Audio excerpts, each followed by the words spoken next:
No matter what's around the corner, we'll be there. That's why Farm Bureau Insurance has been a trusted name for over 70 years. You deserve more.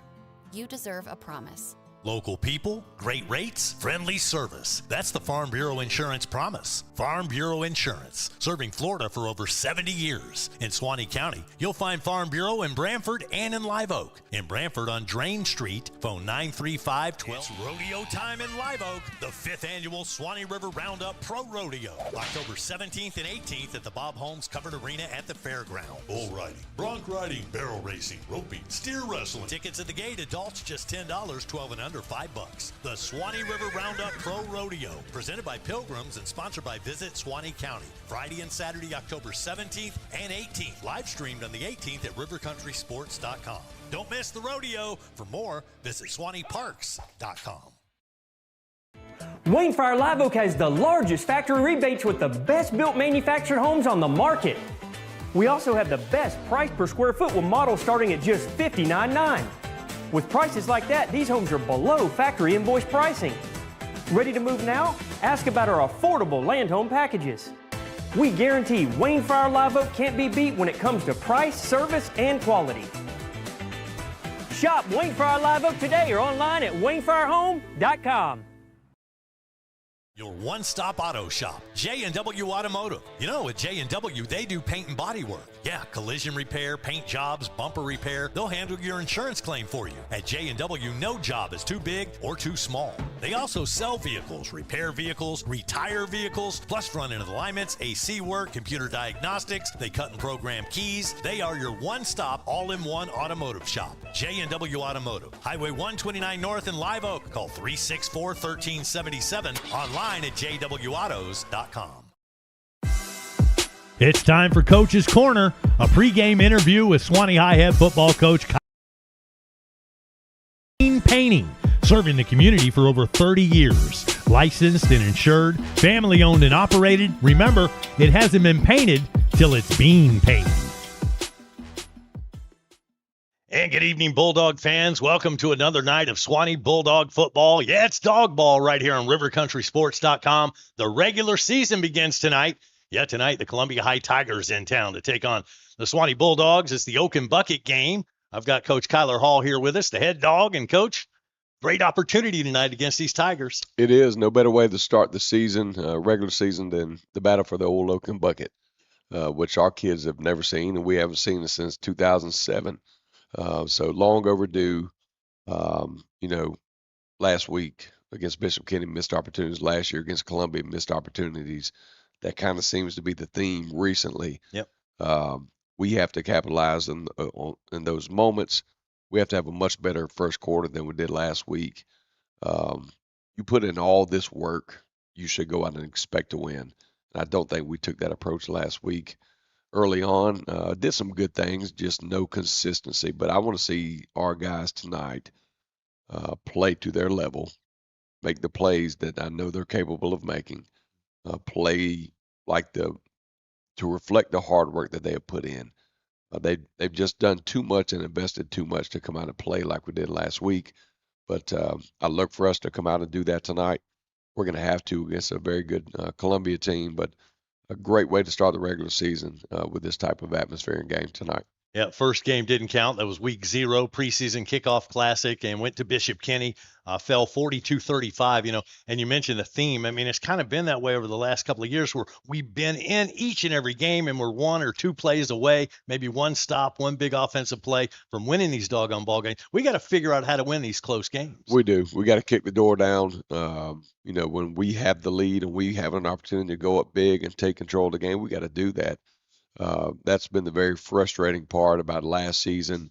And then, starting the year last week, same type of scenario. Like we've got to be honed in and locked in on the fundamentals and the assignments and those the typically 4 to 5, 6 plays that weigh heavily on the game. We've got to start making the majority of those plays rather than giving those plays up.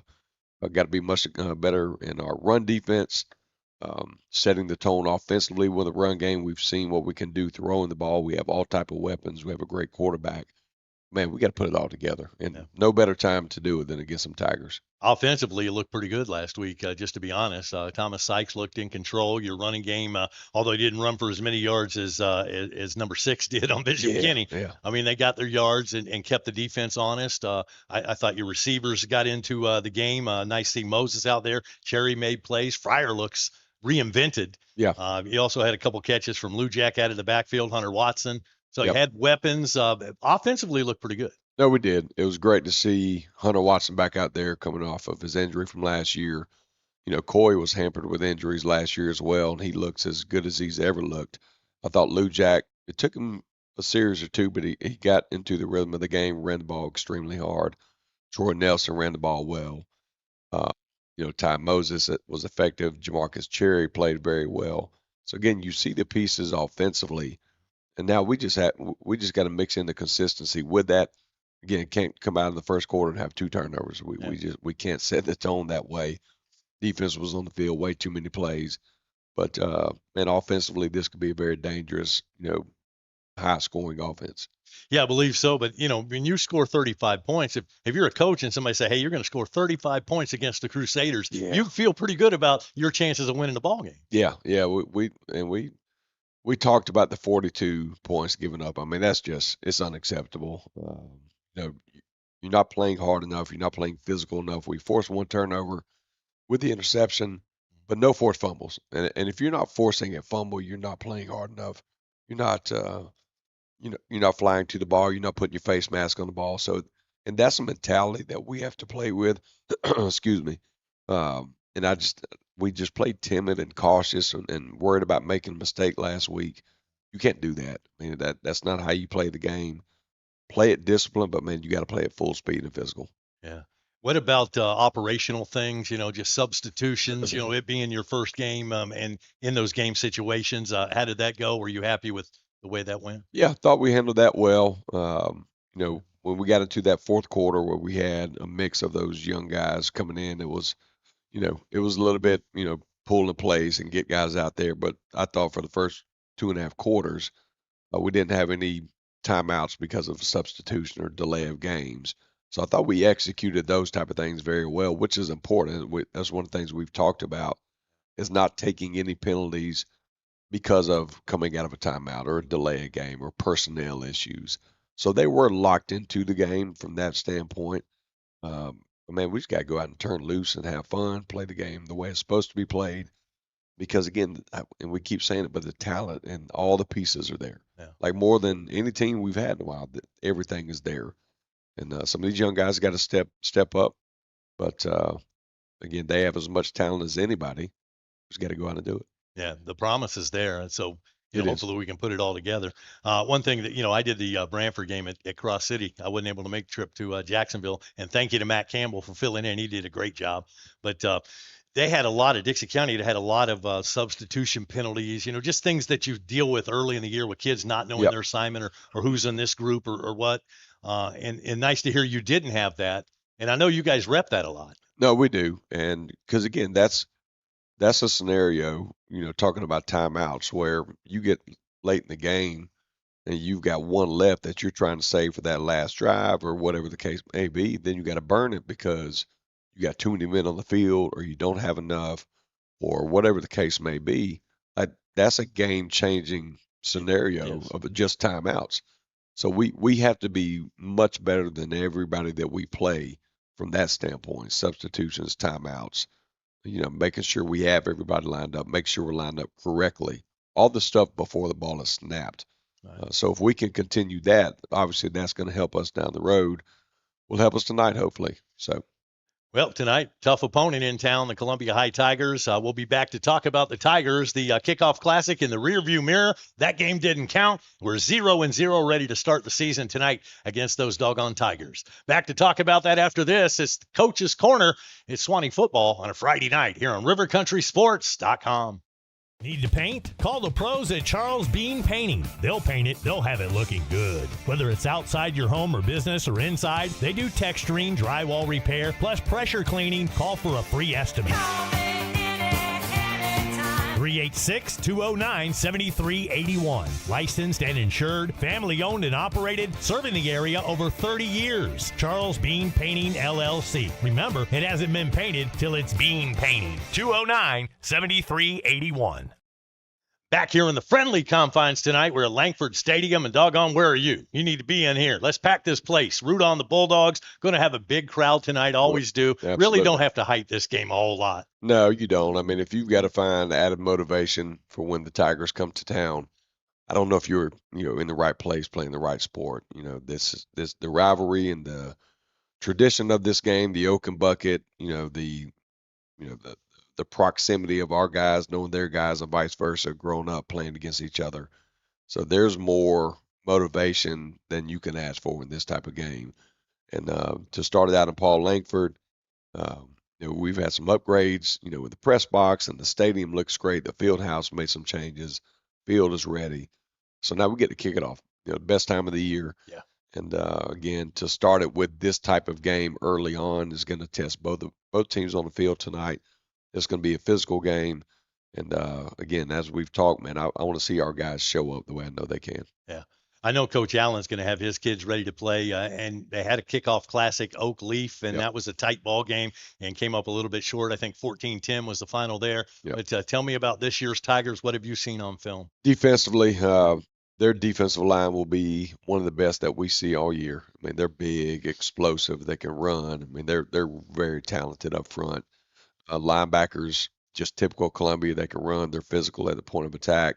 Secondary, coverage scheme, making plays on the football, come up and run supports. I mean, they're the typical Columbia defense. They run. They're stingy. You have to take advantage of those opportunities. Last year we had a touchdown called back, so we can't afford to have any of that. And then offensively, very good athlete at quarterback. He can use his legs to extend the plays. Receivers all over the field. I mean, number 7, I think it's a Caldwell kid, a very talented receiver. They've got some shifty slot receivers. Love it. Very good player. Good backfield.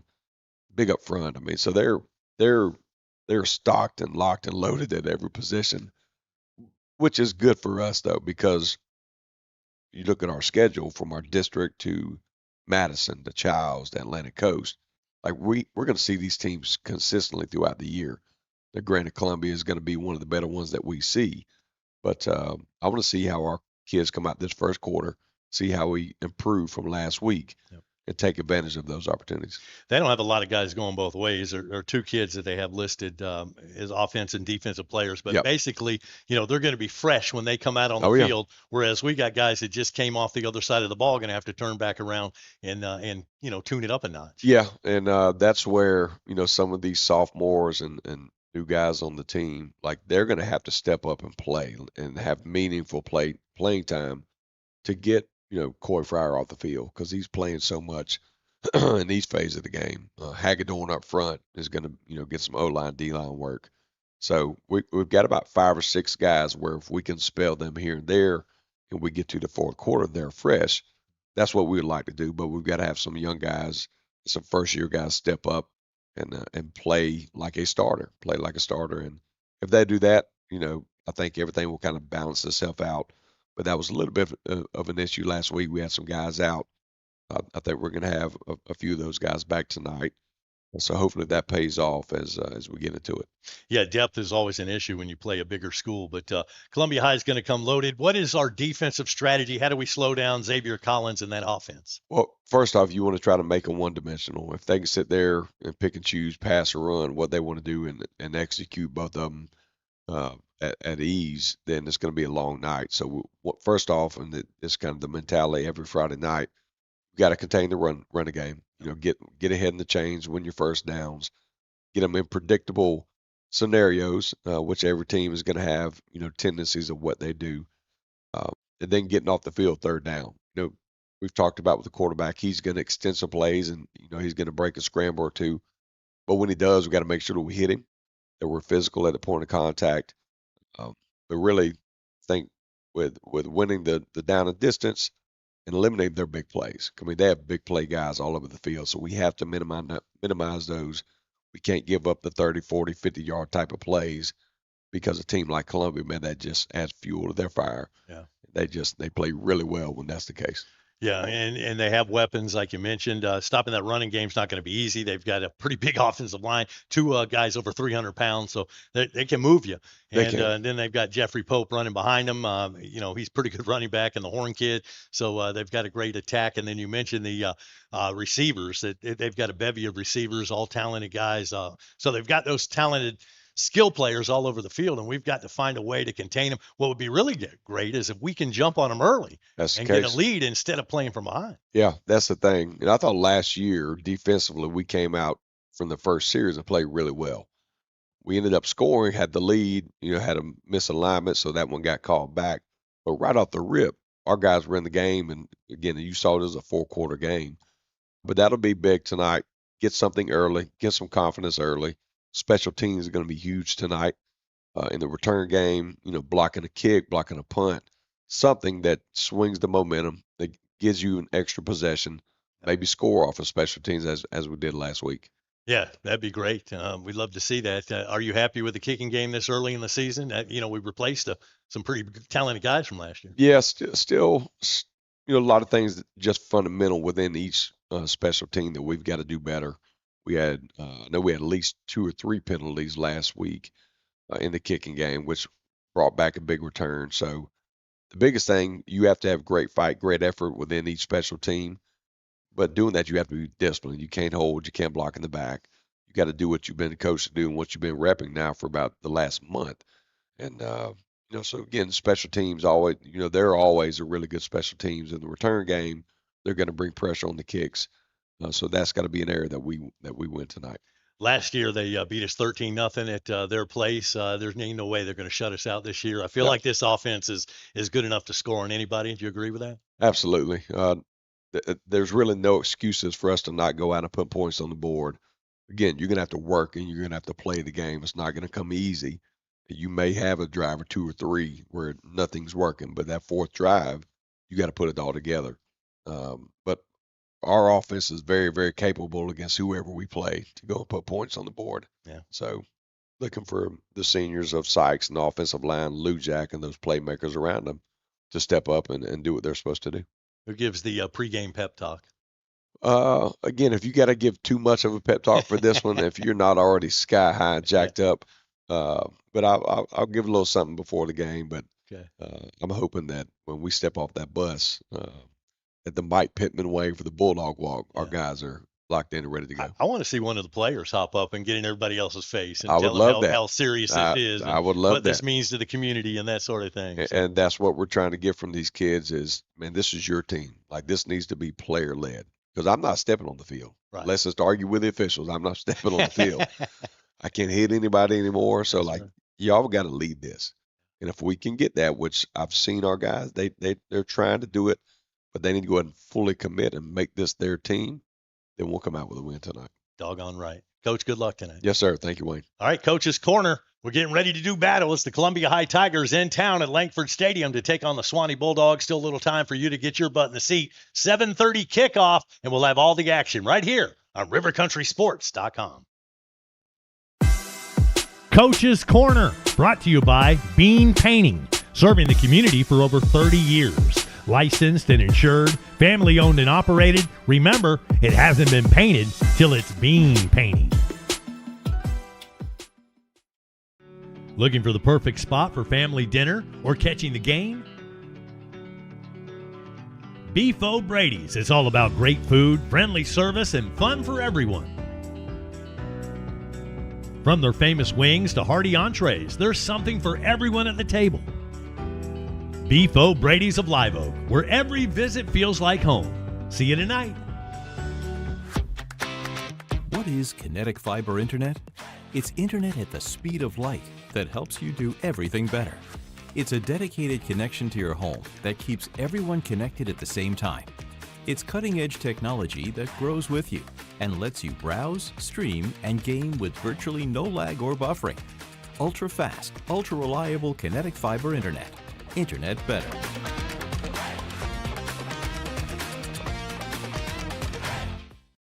What's up, guys? Welcome to Dan Carpet One. For 78 years, we've been your local family-owned and operated floor covering store, and we can't wait to serve you. Let's go check out some of the stuff we've got and say hey to the guys. Hey guys, this is Michael Van here at Van Carpet One. Wanted to show you our huge display of carpet. Got about 1,000 rolls for you that we can order. We also keep about 100 in stock that are on clearance, so please come down and give us a visit. We appreciate it. Come in and see the largest tile collection in North Florida. Van Carpet One has every tile you could possibly imagine. If you can't find it here, they don't make it. Guys, take a look at this. This is just some of our options in waterproof vinyl plank, where we have the largest selection anywhere around here, including over 70 pallets in stock, ready to go right now. Come in and see our fantastic selection of elegant hardwood too, followed up by fantastic service that you expect from a company like Van Carpet One. Come on in and see us. We can't wait to serve you. And that's a boom shakalaka.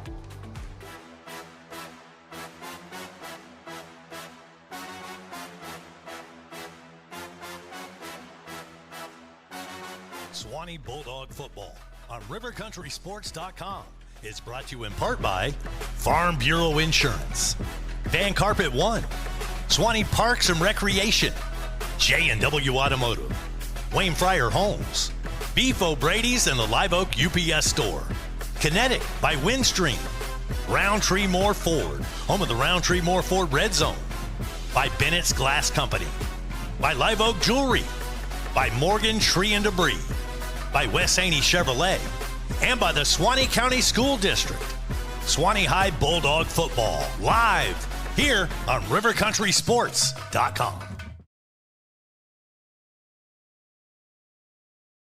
On the air, rivercountrysports.com is the old Oaken Bucket rivalry tonight. In Live Oak's Paul Langford Stadium, the Columbia High Tigers and the Suwannee Bulldogs. I'm Wayne Luttrell, joined by Andy Day. And Andy, been a long time since Suwannee's tasted victory in this rivalry. Well, I tell you, it has been a while. 2007, I believe, was the last time. And, you know, the record, if you look at the all-time record, that hammer knocker don't look too good either. If it's correct, it's 58, 23-3 with 3 games that got tied up somehow. Yeah. But mercy. Yeah, it's been last year. Columbia got the win in Lake City, 13-0. Since Max Preps began keeping records in 2004, Columbia's won 14, Suwannee's won 2. Now I've compared that. I did a little research on that. We're in that same time frame. We're 1-16 against Madison, and meanwhile Columbia, Madison, you know, they've been playing every year, and Columbia's 3-10 against those Cowboys. Well, that tells you something about them Cowboys, doesn't it? Tell you, right. It does. So classifications don't matter. It's an old-fashioned rivalry game. Suwannee's got their handful tonight, but you never know. It's a great opportunity. Yeah, it'll be a great opportunity. Suwannee will have to come out and perform, you know, pretty much, I guess, a turnover-free game and get some big breaks. Columbia, if you just look at it on paper, I mean, boy, them hammer knockers are huge. Suwannee is going to get the football first. Columbia won the toss. They have decided to defer to the second half, so the Dogs will get the first offensive touch of the football. We'll be right back. We'll take a timeout here. Be back with starting lineups after this. Bulldog football on a Friday night here on rivercountrysports.com. In the heart of the red zone is where the game is won, and you need a dealership that knows about scoring big. At Roundtree Moore Ford, we've scored this area's largest selection of new and pre-owned inventory. And right now, we're scoring rates as low as 0%. It's time to get out of the stands and score big in the Roundtree Moore Ford red zone. At Roundtree Moore Ford, the customer always wins. So make your next ride a touchdown at RoundtreeMoreFord.com today. Uh-oh, better call Bennett's. When it comes to glass, in this area, folks know to call Bennett's Glass Company. Serving Live Oak and the surrounding areas for over 50 years. Their reputation speaks for itself. From commercial to residential, new construction, remodeling, custom glass, auto glass, shower doors, mirrors. Tell your insurance company you want Bennett's. Bennett's Glass Company on Gold Kiss Boulevard in Live Oak, 386-362-2295. When glass... It's an old rivalry tonight. The Dogs host the Tigers of Columbia in the Doghouse. And at Live Oak Jewelry, you can start that new fall season by choosing from a beautiful selection of styles and designs. Earrings, pendants, and rings, you'll find it all at Live Oak Jewelry and at great savings. And don't forget our repair and sizing services. It's all at Live Oak Jewelry, proudly serving the Suwannee County area for 78 years. Carl, It's hurricane season again, and you still haven't cleared last year's debris. When you gonna get that done? I just don't know when I'll have the time. Besides, there's too much for me to do all by myself. Well, if you can't get it done, I know someone who can. Morgan Tree and Debris can make short work of those trees. Give them a call today and stop worrying. Morgan Tree and Debris has all the right machinery to give you the results you need. Contact them at 386-249-0472. Tell them you heard about them on River Country Sports. All right, let's get the starting lineups here. The Columbia High Tigers will look like this offensively. The quarterback, number 14, Xavier Collins. In the backfield behind him, boy, number 6, he's going to be a tough one to stop. Jeffrey Pope. You've also got number 25, Jeremy Horn back there. That offensive line will look like this. Number 3, Terry Henry. Number 52, D'Emmanuel Jones. Number 54, Xander Satterfield. Number 55, Henry Camille. And number 74, Logan Norris. The tight end will be number 90, Josiah Rosin. And then the wide receivers, you've got a whole bevy of them. Number 19, Brandon Lovett, along with number 7, Kyrene Caldwell will get the start tonight, but they've got a bevy of wide receivers that we'll see in and out of this ball game. Defensively for the Columbia High Tigers, the defensive backfield will be number 30, Wesley Haywood, number 28, Mecca Combs-Turner, number 5, Corey Allen, and number 2, Julian De La Cruz. The linebackers, number 4, Alfonso Curry, along with number 20, Bryson Grinstead, number 1, Cameron Mills, and that defensive line up front, number 90, Josiah Rossin, along with number 11, Jaden McCray, number 9, Kyton Davis, and number 8, Jalen Underwood. Now, here's Andy Day with the starters for the Suwannee High Bulldogs. Boy, and it's going to start out something like this on that offense for Suwannee. It'll be the big quarterback, number 4, Thomas Sykes. In the backfield, the running back, Lou Jack Smith, number 28. The wide receivers, Coy the Boy Fryer, along with DeMarcus Cherry. And then you'll see Ty Moses out there as well. The tight end, big Hunter Watson. Your tackles, Reese Bronson, and it'll be Dalton Crossnow, who returned this week for the Dogs, and that'll be a good thing, another senior. The guards, Holden Mantooth, along with Brody Bean, and finally at center, it'll be Blaine Cruz. And I tell you, he did a pretty good job last week. We'll see what they can do against this Columbia defense. On the defensive side for the Dogs, it'll be Watson at one of the ends, Jacob Lord at the other, the nose guard, Ja'Cory Brown. The defensive tackle will be old Colton Hagedorn. And your linebackers will be Travis Feed, Josh Johnson, Trayvon Feed. Your corners, Bubba Lovett and Kyle Brown. The safeties, DJ Jones. And then the rover will be old Coy Fryer.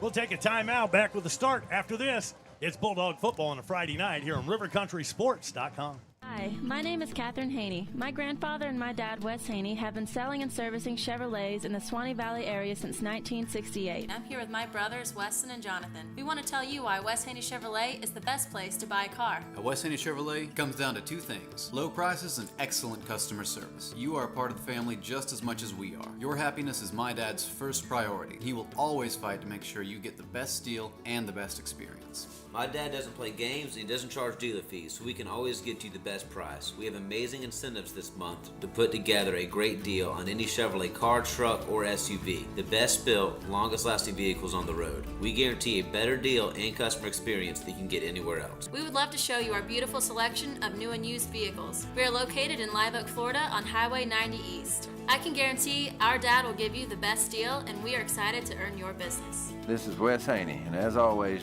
no dealer fees and no games. Come see my team at Wes Haney Chevrolet. Cheek and Scott Pharmacy is celebrating 60 years of serving North Florida.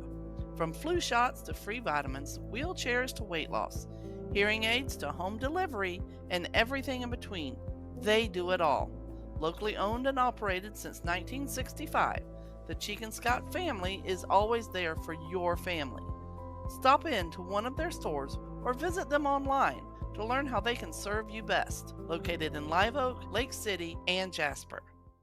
It's rodeo time in Live Oak, the 5th annual Suwannee River Roundup Pro Rodeo, October 17th and 18th at the Bob Holmes Covered Arena at the fairground. Bull riding, bronc riding, barrel racing, roping, steer wrestling. Tickets at the gate, adults just $10, 12 and under $5. The Suwannee River Roundup Pro Rodeo, presented by Pilgrims and sponsored by Visit Suwannee County. Friday and Saturday, October 17th and 18th, live streamed on the 18th at RiverCountrySports.com. Don't miss the rodeo. For more, visit SuwanneeParks.com.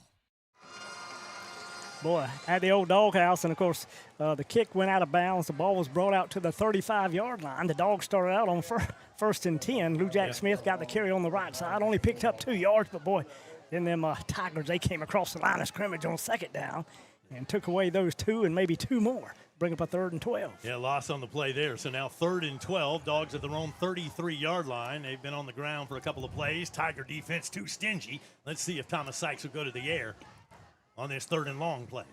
Dogs up at the line of scrimmage. Shotgun formation for Sykes. Single back in the backfield. That'll be Lou Jack. 2 receivers to the far side. Little play action, looking, going a down, out, and up.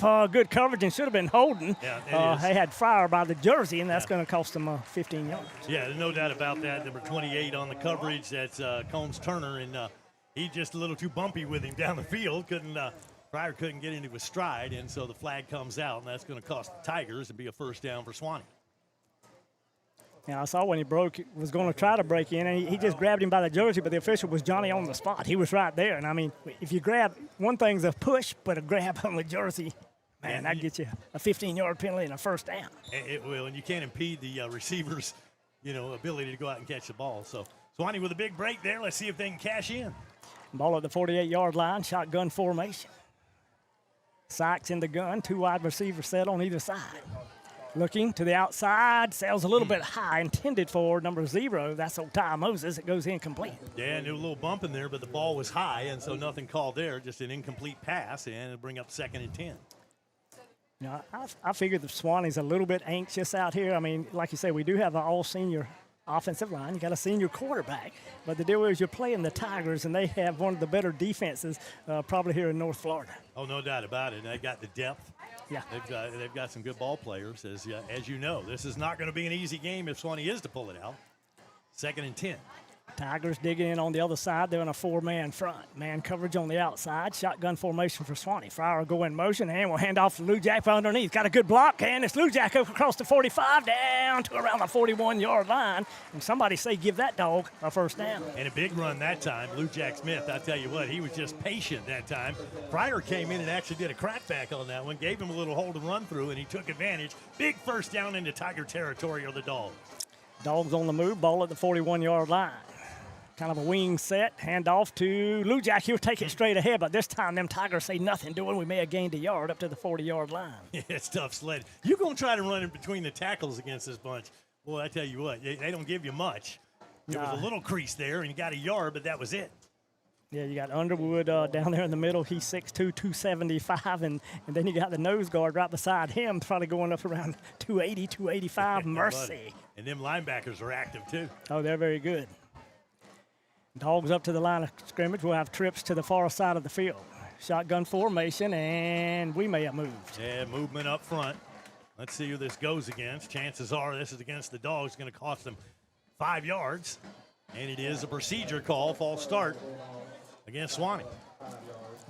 And that's the kind of things, against Columbia that you don't need to happen too early or too often. So that'll back us up 5 yards. It'll bring up a 2nd down. We'll call it around 14. Back to the 45-yard line. Suwannee still on the Columbia side of the 50-yard line. But looking for something to happen here. Trying to keep the momentum going. This first drive, just to set the tone, be great to get some points here. Surely would. See what we do here. We'll have trips to the far side. Shotgun formation once again for Sykes. Lou Jack will be the single back. We'll bring motion to the near side with Fryer. Little play action, looking down the field. Boy, he had a wide open. I'm talking about number 21 for the Dogs, Watson. And just could not get it to him. Right now it seems like his passes are sailing just a little bit high. Yeah, he was open. You're right. Had a crease there. If he could have put that one on the money, had a big first down and then some. But off the mark and incomplete. Pretty good play design that time. Intended for Hunter Watson, goes incomplete. Big 3rd down situation, 3rd and 14. No score in the game thus far, 9:13 to go in the first quarter. Dogs up to the line of scrimmage. Tigers digging in on the other side. Trips to the far side of the field. Single receiver. Here's a snap. Screen play underneath the Fryer. Nothing doing. Columbia sniffed that out all the way. We'll lose another 2, and it'll be 4th and punt. Yeah. Cameron Mills wasn't fooled on there. Excuse me. That was De La Cruz, number 2. Wasn't fooled on that. And also 28 Combs Turner in there on that one. So nothing doing for the Dogs. They're going to have to punt it away. Yeah, it's going to be pretty tough sledding down there in the middle against this Tiger defense. The Dogs need to establish the running game a little bit and then settle into the passing game and make some things happen. As it stands now, we'll have to punt it away. See who the kicker will be tonight for the Dogs. Maybe Slaughter. He'll kick from around the 39. End-over-end kick. Probably the official's going to walk up. I couldn't tell exactly where it went out of bounds. He's still walking. He finally stops right there at around the 21-yard line, and that's where they'll take over. We'll take a 30-second timeout. Back after this, rivercountrysports.com.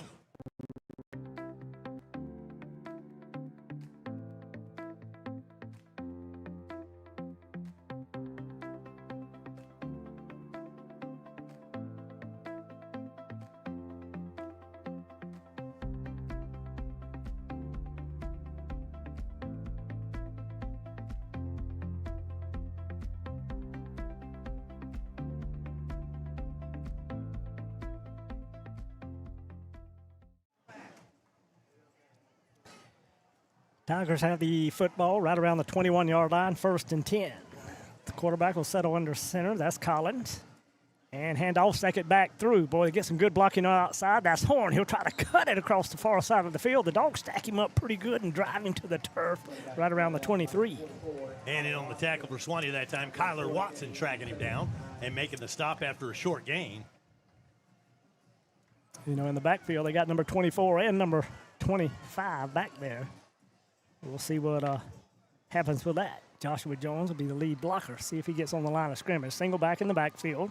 Shotgun formation for Collins. Single receiver far side. Got a short slot. They're going to run to that slot near side. Boy, the Dogs try to hit him up. Spin move by Jerome Horn, and the Dogs pin him to the turf after a pickup of a couple. We'll see exactly where they spot him now. Travis Feed that time on the tackle, but yeah, pretty good running play that time. Got some much-needed yardage. And now going to bring up about a 3rd and 4 coming up here for those Tigers. Boy, it's hunker down time for the Dogs. We're going to have a trip wide receiver stacked to the far side. Single receiver near side, passing situation. We'll see what happens. Suwannee in a 4-man front. Shotgun formation for Collins. Single back in the backfield, looking. Going to roll. Boy, there is pressure. Rolls out of the pocket and finds a wide open receiver if he can hang on. But he did not, and that is just what the Doggie ordered. Wow. It is incomplete. Oh, my. Huge break for Suwannee. He was so wide open. I think we sold out there thinking we had a shot at getting him in the backfield, and so the corner left his man, which left him wide open. And Suwannee got a break there that he could not hold on to that football. Yeah, and that was intended for number 10. I think it was Antonio Days. And like you say, it just almost hit him in the hands. Yeah. Sometimes you're too wide open. He was probably surprised. Then you're thinking about running before you make that catch. You will be. The Tigers will have to punt it away on 4th down, and we'll call it kind of a long 4 and hold everything. Suwannee might take a timeout.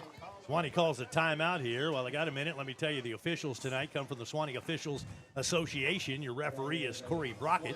Your umpire is Bobby Ross Jr. Your line judge tonight is Derek Searcy. Your linesman is Bobby Ross III. The side judge is Jake Eldred. The back judge is Justin Morrison. And up here in the press box, you got clock operators Jenna Ross and Saul Spates. Proudly serving Florida since 1962, First Federal Bank is your hometown banking partner with 24 full-service branches and convenient online access at ffbf.com. Whether you're opening a personal account, growing your business, or financing your dream home, First Federal is here to help with SBA, USDA loans, and more. And don't miss your chance to win a Stanley Cooler from First Federal Bank. Just head to rivercountrysports.com and enter by October 31st. Mathen Cook, he'll do the kicking chores for the Tigers. A good snap. We kind of come after it. We get by him. High end-over-end kick. It won't be returnable, but it'll kind of take a Tiger roll, and it's going to get close to the 50-yard line. One of them Tigers are down it right there, but the Dogs will be 49 yards from pay dirt when they get the football. Suwannee's going to be in good shape for that First Federal contest, winning that Stanley Cooler. No purchase is necessary. Only one entry per person. Must be a U.S. resident and at least 18 years of old to enter. Full rules are online. Just go to info.ffbf.com/cooler giveaway. First Federal Bank, focused on you. Equal housing lender. Member FDIC. All right, Suwannee with their second possession now. No score in this ball game. 7:06 here in the first quarter. Sykes will be the quarterback. He'll be in the gun. Two receivers set to the far side. A short slot. That'll be Hunter Watson. He'll get set. Handoff, Lou Jack Smith near side. Got some blocking in front, riding on one of those offensive linemen. He'll pound his way out close to the 41. Just be about maybe a yard shy of the first down or two. Actually, they'll spot him 2 yards. Give Kyton Davis credit there. Number 9 tracked him down for the backside and made that play. He got a good block from number 51 of Suwannee. Brody Bean was leading him down the football field, and actually it was Lou Jack that had him by the back of the jersey. Got a good gain there of 7, 2nd and 3 here. Dogs up at the line will do the same thing. Watson will get set near side. Here's the snap. Hand off to Lou Jack underneath. And, boy, like you say, you're not running into the middle of that Tiger defense. No, you can't run up the middle on these Tigers. Underwood making the tackle that time. 6'2", 275 pounds coming down on you. Wow. Number 22, Nelson. Troy Nelson checks in for the Dogs. See if we go to the split back set here on 3rd down. We lost a few yards on that one. Yeah, actually, lost 3, gained 7, then lost 3. Now 3rd and 6. Nelson will be the lone back in the backfield. Shotgun formation, 2 receivers on the far side. And it'll be Moses to the near side. We'll look left, look right. We're all covered up. We're going to chuck it to a wide open receiver at his 16-yard line. Oh, my. See a Cherry go. Somebody say, give that dog 6. Jamarcus Cherry. Wow. Wide open. He was quarantined. And Thomas Sykes threw it to him. And that was kind of the same play Columbia had, but they dropped the ball. Cherry did not drop the ball into the end zone. A Suwannee 6, and the Dogs have the lead. I just do not know how he got that wide open. I guess they had double coverage on the near side, and wow, what a strike by Sykes. Just a blown coverage that time, and Dogs take advantage. Cherry carries it to the house, and the Dogs will try the extra point. Number 26, William Slaughter, will attempt it. Down on the tee, and it is blocked. Boy, one of them Tigers, I think it was number 5 or 6. Yeah, came through there, and that's to Corey Allen. He blocked that sucker, and so the extra point is no good, but Suwannee will take the 6. They've got a 6-0 lead with 5:42 showing on the first quarter clock. It's Bulldog football here on RiverCountrySports.com. No matter what's around the corner, we'll be there. That's why Farm Bureau Insurance has been a trusted name for over 70 years. You deserve more. You deserve a promise. Local people, great rates, friendly service. That's the Farm Bureau Insurance promise. Farm Bureau Insurance, serving Florida for over 70 years. In Suwannee County, you'll find Farm Bureau in Brantford and in Live Oak. In Brantford on Drain Street, phone 935-1274. And in Live Oak on Dowling Avenue, call 362-1274. Farm Bureau Insurance. Back here at Paul Langford Stadium, and Andy don't want to get excited about this thing. It's only 6-0, but when's the last time Suwannee even had a lead in this series?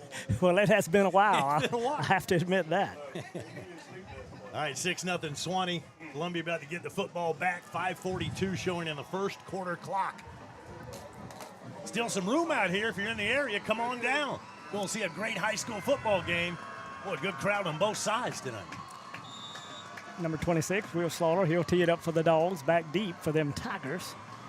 Looks like it'll be number 25, Jerome Horn. He'll stand around 4 or 5, but boy, end over end kick. It'll be retrieved by number 1. I believe that's Cameron Mills. He'll cut it out to the outside, cross to 30, still on his feet, 35. Boy, he breaks the tackle at the 40, still on his feet. He tries to tightrope the sideline, and them Dogs finally push him out of bounds. Finally push him out of bounds. Boy, if he didn't get pushed out there, I think he was gone. Yeah. But did a nice job of shaking off tacklers and making something happen and giving the Tigers great field position to begin this drive. Yeah, that's something else. And I knew that he was more or less an athlete. They list him as a linebacker, but Cameron Mills, I mean, he's one of those guys that played wide receiver some last year, may have even been in the backfield for him. Yeah, I mean, he could start for a lot of teams. Yeah. The Tiger team's got some depth, but he showed his athletic ability on that return. They've got the ball in the Suwannee territory at the 46-yard line. Dogs in a 4-man front. Tigers up to the line. Shotgun formation for Collins. Single back in the backfield. That'll be Horn. He'll be sidecar right. 2 receivers set on either side.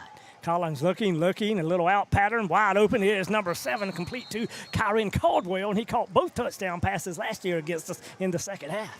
And did a nice job there of finding his spot, getting open, and then shaking a tackle after the catch, and big first down, Columbia High. It will be, and got the official timeout, water break, 5:24 showing first quarter clock. Back after this, the Tigers are driving on RiverCountrySports.com. It's rodeo time in Live Oak, the 5th annual Suwannee River Roundup Pro Rodeo, October 17th and 18th at the Bob Holmes Covered Arena at the fairground. Bull riding, bronc riding, barrel racing, roping, steer wrestling. Tickets at the gate, adults just $10, 12 and under $5. The Suwannee River Roundup Pro Rodeo, presented by Pilgrims and sponsored by Visit Suwannee County. Friday and Saturday, October 17th and 18th, live streamed on the 18th at rivercountrysports.com. Don't miss the rodeo. For more, visit SuwanneeParks.com. Hey, looking to score big? Suwannee Graphics is your one-stop shop for all printing needs. See them for blueprints, brochures, forms, books, banners, signs, hats, engraving, even pre-made gift items ready to buy. Give them a call today, 386-362-1848. Or just stop by the shop on 129 North in Live Oak. Suwannee Graphics, proud supporters of Suwannee Bulldog football, and you can print that. All right, let's go. Suwannee has the lead, but Columbia has the football, and they're driving into Bulldog territory here with a 1st and down at the 38-yard line.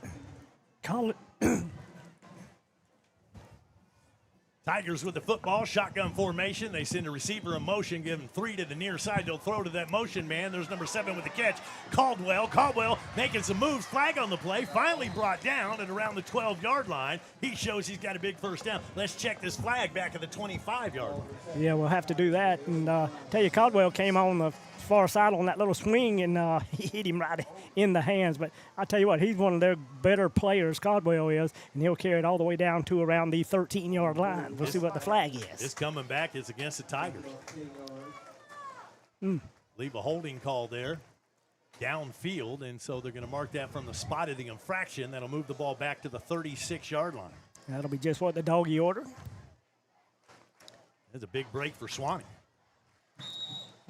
They'll get the down over, but now they'll face a 1st and about 12, 13 yards to go. Yeah, Suwannee's going to have to put some pressure on the quarterback, because if he can stand back there and just loft it around, he's got plenty of capable receivers. 2 wide receiver set on either side. Suwannee in a 4-man front. Collins will be in the gun, and Horn will be to his right. Single back in the backfield, and it's Collins looking. Little pressure this time. We got him wrapped up, but we can't. Boy, finally wrap him to the turf. And that was one of the Mo Watson boys, number 24, O'Connor. Yeah, he wasn't going to let go of him either. O'Connor Watson had a hold of him and wasn't going to let go, and he finally did bring him down. Good play by the Dog defense. Brings up a 2nd down situation for them Tigers right around the 37-yard line. Suwannee better get set. Shotgun formation for Collins. Single back in the backfield. That'll be Jerome Horn. He'll be to his right. Trips in real tight here on the short side of the field. Here's the snap from center. And Collins, boy, they got mugging us on the outside. Little screen pass, and Horn makes the catch. And the Dog's right on top of him. He'll complete it, but lose 2 yards. Yeah, he was kind of falling back as he made that catch. So he secured the ball, but there wasn't anything he could do. He had lost his balance. And so going to bring up a 3rd down and long now, and they're backing up. Now they're back to the 39-yard line. Yeah, this will be a big play for the Suwannee defense. Try to see if they can keep Columbia in the negative yardage here. Well, it's about a 3rd and 16. Trips to the near side. That better be watching Kyron Caldwell. Shotgun formation for Collins. Single back in the backfield. And we should have double coverage on that side. Trips to the near side. Collins looks that way. Nothing there. He's going to take off and run with it. Maybe. No, now he's going to throw it down the field. Wide open receiver. He'll make the catch right around the 23 or 24.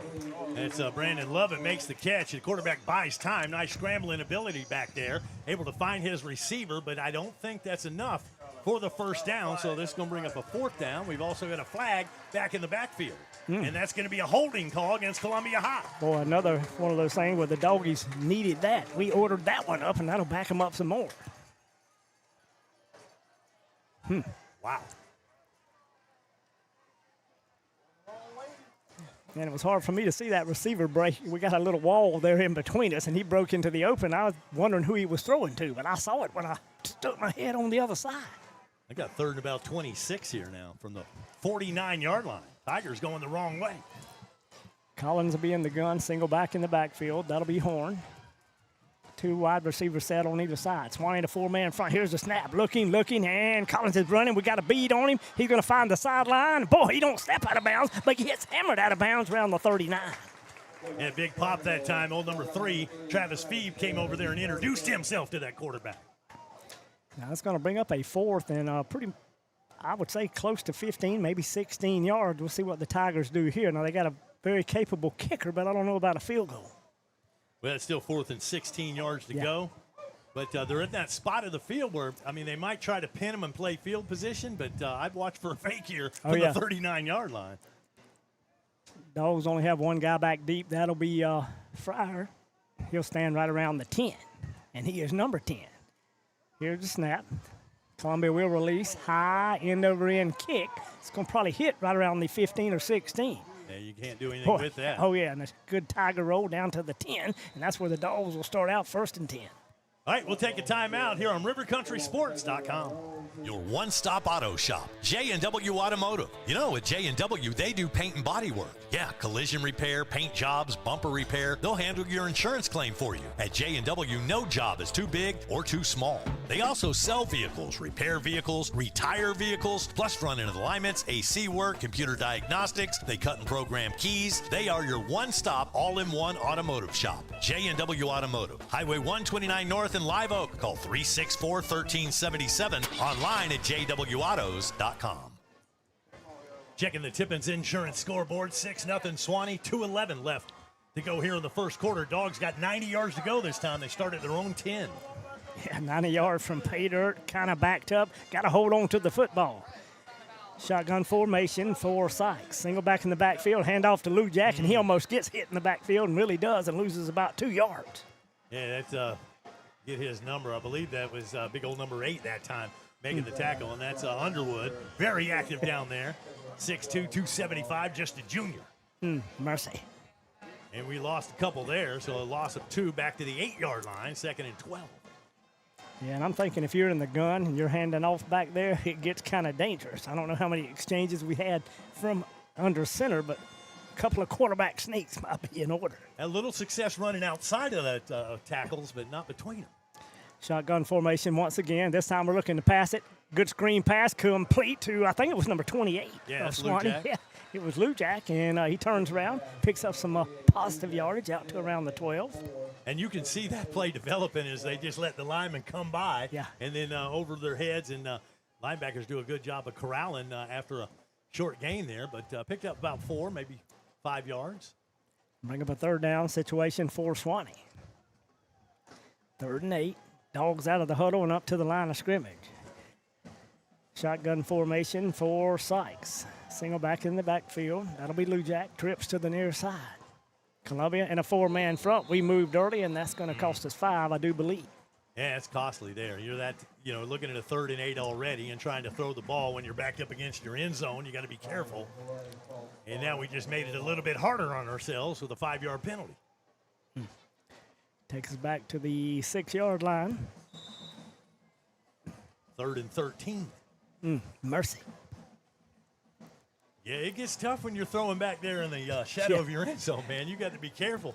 Oh, yeah, it does. Columbia's thinking pick 6. I can guarantee you their DBs are salivating right now. Pick 6, safety, things like that. Yeah. Swanee up to the line. We'll have actually 4 receivers on the near side. Now they'll switch it up, and Moses will go to the other side, and we're going to probably call a timeout. Yeah, it looks like we're going to take a timeout. 27 seconds left to go here on the first quarter clock. Suwannee, important part of the ball game, and so they want to talk this over. In the meantime, let me tell you about Rapid Fiber Internet. They're offering 100% fiber internet and phone services for Suwannee Valley Electric Co-op members. Easy installation, high quality, ultra-fast speeds, great service, and affordable. To get signed up or for more information, visit rapidfiber.com. That's rapidfiber.com or call 866-64-RAPID. Awesome. Boy, I tell you what, man, it's a great way to start the season, a rivalry game like this. It doesn't get much better when Suwannee and Columbia are hooking up. I mean, man, the Oak and Bucket on the line. Under the lights, Friday night, first game of the season. I asked some of the current Bulldogs, said, y'all ain't never seen the trophy, have you? No, sir. So they want to see that trophy. They got to win this ball game. Long way to go, 6-0. 3rd and 13 from Suwannee's own 6-yard line. Coming out of a timeout. Yeah, and hold everything. One of the officials blew the whistle. Yeah. I don't know. I'm not sure what that's about. Maybe Columbia took a timeout. It may have. I'm not sure, but looks like everybody is heading off the field. And do we have weather in the area or something? They're calling everybody off the field. Yeah. It had to be. The weather delay? So far, I don't see any. They did us last week. I did the Brantford game, and so we're down in Cross City, and they did this with about 3 minutes to go until halftime, and it never did rain, but we had lightning in the distance, and so they had to err on the side of caution, and looks like that's what they're going to do. Huh. So we're going to have to shut things down. We'll keep the stream going, but we'll just shut down the audio here for a while and see what it's going to be at least a half hour before we get this thing going, because each lightning strike, they got to wait a half hour. Those are the rules. Yeah, we've been through some of those before. Yeah. I won't even talk about it. I was rooting against it. I'm from Florida, man. I ain't scared. Yeah. Let's play ball. Well, what made it so crazy, think about it now, everybody's sitting in metal bleachers. Well, they are, yeah. So they clean the field, but I'm a little bit worried about the fans. Yeah, most of the time you want to clear the bleachers too, but where are you going to go? Sometimes to your vehicle, maybe. Exactly. I don't want to leave. This is a great ball game. My goodness. All right, we'll talk to you as soon as they get back to live action. Keep it here, rivercountrysports.com.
Is there anybody still listening? Anybody still watching the stream? We're still in a lightning delay. Just got attacked by a big old bug here. But we are high atop the press box here at Paul Langford Stadium, waiting for the teams to come back out of the locker room. We understand only about 5 minutes left in this delay, and we should be back to live action. Yeah, we're looking forward to that. You know, things to worry about. If you ever played baseball, I don't know, people in baseball are superstitious. And, I'm not superstitious, but I'm a little stitious. I just hate the momentum being broken there with 27 seconds to go in the first quarter, and then we have a lightning delay. It's something like the devil's trying to do some work around here. I don't know if you're superstitious or not, but you have a lot of things that if it's working, you don't want to change. Yeah, exactly. And so Suwannee had a little bit of momentum, even though they were backed up the own end zone. They had the lead and things were going. And then that delay is probably the worst thing that could have happened to them. Yeah, you're absolutely right. And I noticed I saw the Tigers come out on the other side, and the dog cheerleaders are out around the goalpost. So, hey, it's not going to be long. No, it won't be long. They're going to give about a 3-minute warm-up period. Then we'll be back to live action. Just to reset the table, 27 seconds left to go in this first quarter. Suwannee with a 6-0 lead, but they are backed up at their own 6-yard line, facing a 3rd and 13. So we had just taken our second time out, and then the lightning delay came, and we were ready to go back. But it's going to be interesting to see what they come up with. You warm up, you get loose, and then all of a sudden you're back in that doggone locker room, and you got to get loose again. Yeah, and but like you say, for the 27 seconds left in this quarter, you're backed up towards your own end zone. Yeah. You're going to be taking a fresh snap, and I hope you're doing it under center. Yeah. Well, we don't get under center a whole lot. Shotgun is pretty much standard operating procedure for most teams these days. Oh, yeah. You don't see many kids get up under center anymore. Well, you might need some of that tush push or whatever you talk about. I mean, something. I mean, we're really backed up, and it's. I don't know that we can do the tush push against these big old Tigers. No, we probably couldn't. Might not work out. Hey, don't miss the Coaches Show. The Coaches Show each Monday right here on River Country. Join TJ Vickers and Coach Kyler Hall for the latest on Bulldog football. It's brought to you in part by Van Carpet One, by Farm Bureau Insurance, and by the Suwannee County School District. The Coaches Show, 7 to 8 p.m. Mondays, right here on rivercountrysports.com. Well, if you're looking at the screen right now, you see the teams back out on the field, and Suwannee taking their warm-ups there to the left side of us, and to the right side, the Tigers all down in their end zone. They're taking their warm-ups again. Tigers come in their traveling white uniforms here with their gold helmets. Suwannee in the traditional green and white. Yeah, hard to get those two mixed up tonight. I mean, sometimes, I will get a little bit, I don't know, colorblind. But well, we have played teams that have the same colors. Yeah. What was that team we played over? They were green and white, called the Bulldogs. Oh, yeah. We were confused all night long that night. Yeah, I stayed on the wrong side. I'm wondering where number so-and-so came from. And we're looking at the wrong roster. Yeah. Well, these things happen. Goodness gracious. I tell you what, last week over in Jacksonville was a nice tune-up. You saw the offense, saw what you needed to work on defensively. And tonight, getting the regular season underway. I was looking at the Suwannee schedule, and, it's not – there aren't many easy sledding games in the schedule here. You got Lafayette County on the road, first time ever. Suwannee's going to go to Mayo, and that'll be interesting. Then you follow that up with a trip to Madison. After that, we've got the doggone Godby Cougars. Lost to them twice last year, and I don't know how we lost either of those games. So looking forward to that. Hamilton County back on the schedule, and we've got them at home on September 19th. And then those Wakulla War Eagles come in here. Yeah, they do, and they're always tough, and then after that, boy, it doesn't get any easier. Baker County, I mean, what do you think? That's a tough one. Always is a tough one, Baker County. Very similar to Suwannee and always a tight ball game. I tell you what I hear, too. I hear they got something special cooking in Perry this year. Yeah, I had heard the same thing, so that's going to be a tough one. Play them after Baker County, so goodness gracious. That homecoming game is October 24th. That'll be at home against Atlantic Coast, and then we'll wrap up the season against Tallahassee Childs. So Coach Reagan's over there in them Childs Timberwolves. Got to see him at that 100th anniversary celebration for Suwannee football, and he come in. He's just a lot of fun to be around. He is, and he's just wide open all the time, and he's always got something. He'll get something on you if he has a chance. Yeah. Oh, he was telling a story about you. Went back to your childhood. Yeah, he did do that, talking about backyard football. That's how we all started out. Yeah.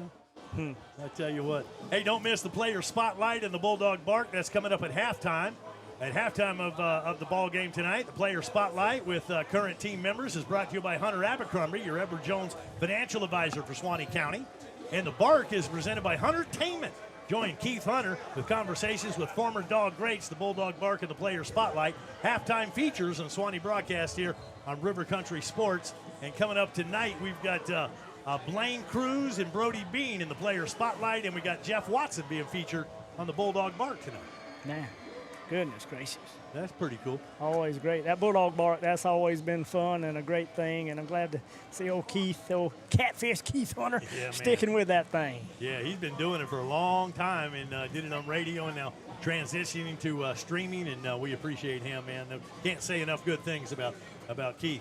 Yep. The Columbia High Tigers this year 4A in District 3. They will compete against Clay County, Ridgeview, and St. Augustine for a district championship. Swanee in 3A District 2. And their district opponents, Wakulla, Baker, and Godby. Brian Allen, the head coach of the Columbia High Tigers, from 2011 to 2019, he compiled an 80-26 record. That's pretty impressive. Yeah, it's pretty impressive. Then he stepped away for a little bit during COVID, but now he's back with his alma mater. Meanwhile, Kyler Hall at his alma mater, he's 42-34 over 9 seasons between 2016 and 2024. If you can believe this, Coach Hall beginning his 10th season here at his alma mater. Yeah, and I was looking at that last week, actually just thinking about it. It just doesn't seem like it, but 10 years goes by like the blink of an eye, the older you get. Yeah. And you appreciate it more the older you get, that's for sure. For sure. No doubt about it.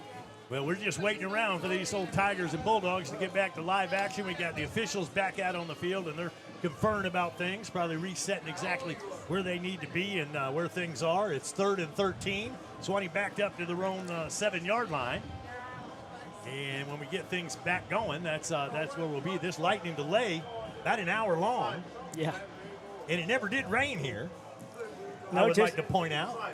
Just some flashes of lightning around, but they had the old lightning meter. I started to call it the lightning rod, but I guess you don't want to call it that. No, don't call it that. No. But, we had such a great crowd here, man. It was standing room only, and everybody kind of scattered, and I didn't know if they'd come back, but it looks like the folks are coming back in here, and the stadium's filling back up again. So yeah, it is. Folks went out and did a little tailgate. Oh, yeah. Can't beat that. Yeah. On a Friday night under the lights. Yeah, you got a lightning show in the distance. Yeah. I mean, doggone. We're ready to get back to playing football here. And the Tigers pretty much ready to go. They went to their far sideline. Swanee's still working on a few things. Want to stay a little looser being backed up to your 6-yard line. Yeah, no doubt about it. We need something special coming out. Hopefully they talked about this play in the locker room and they come out ready to go with guns a-blazing. Hey, don't miss the 4th annual Wellborn Cornbread Festival. That is coming up on Saturday, November 1st. It'll be in downtown Wellborn, FLA. It's a family fun event. It runs from 7:30 to 3:30. It'll feature a cornbread and chili cook-off, plus a blueberry pancake breakfast, live music, arts and craft vendors, a children's corner, and a whole bunch more. If you want more information, visit their website, wellborn.cc. This is being brought to you in part by Suwannee County TDC, the Tourist Development Council. Again, the date for that will be November 1st for the Wellborn Cornbread Festival. All right, teams are making their way out to the sidelines now. We're getting close. Well, you got me hungry talking about that cornbread and talking about food. We want to thank the Suwannee NJROTC for the foods brought up to the booth tonight, and boy, we sure do appreciate it. Sure do. We got some good old hamburgers from the concession stand, and those guys, man, that's our future right there. They're protecting America, and right now they're cooking up them burgers and dogs. There you go. Make sure you come out here and visit the NJROTC. They've got that, they're over by the Wesley Silas Fieldhouse over there, the concession stand. Yeah, pick you up something to eat. Had a good long break. You should have filled up. Yeah. All right, teams are back out onto the field, and we're moments away from getting back to live action here on this Friday night. Big long rain delay, and or lightning delay, I guess I should say. Suwannee Bulldogs, Columbia High Tigers, the Oaken Bucket Contest ready to get back underway. Bulldogs coming onto the field, and I'm sure we already got the play already called down there in the old dark corner of the Suwannee field. We'll have trips to the near side. Sykes will be the quarterback. Lou Jack will be the single back in the backfield. Single receiver far side. We're looking at a 4-man front. And it's going to cost us half the distance. Somebody moved. Yeah. Didn't need that. Already backed up with a 3rd and 13. And so this is going to be against Suwannee. And I know it's an hour between plays, but that's back-to-back procedure calls against us. Yes, it is. That'll back us up to around the 3-yard line. Mercy. Now 16 yards to go for a first down. Same setup in the gun. Here's the snap. Looking down the field. Thinks about runner. Throws the slant, and it'll be Fryer who'll catch it across the middle. Me bang down around the 19. Boy, close to the first down, but it depends on the spot. He may have had enough there. Oh, well, waiting for the official spot. Great catch by Fryer. Ran a great route. He just landed inside. Got in front of that defender, made the catch, and right at the 20-yard line, that's a first down. Boy, we'll take that left-footed spot every time. Big play, 17-yard gain all the way out to the 20-yard line. Same setup, trips to the near side. 2 receivers far side, dog set. Naked backfield, and we're going to try to run it with the quarterback socks. And, boy, them dadgum Tigers say nothing doing. We talk about the middle of the field. Yeah. It's tough to dominate. It is, and that time was a designed run to Sykes, and he thought he could catch him with an empty backfield. They weren't thinking run, but that Tiger defensive front, they plugged up the holes, and no gain on that play. Yeah, it'll bring up a 2nd down and 10. As we come to the end of the first quarter with the score, Suwannee 6, Columbia nothing, is Bulldog football on rivercountrysports.com. First Federal Bank is your partner in helping your business grow and assist with financial overhead. With person-to-person customer support, top-of-the-line banking services, and digital tools, your money is never out of reach and always safe. For over 60 years, we've been financing community businesses and partnering with growing franchises to provide stability and expansion opportunities. Bank with real people so you can focus on running your business.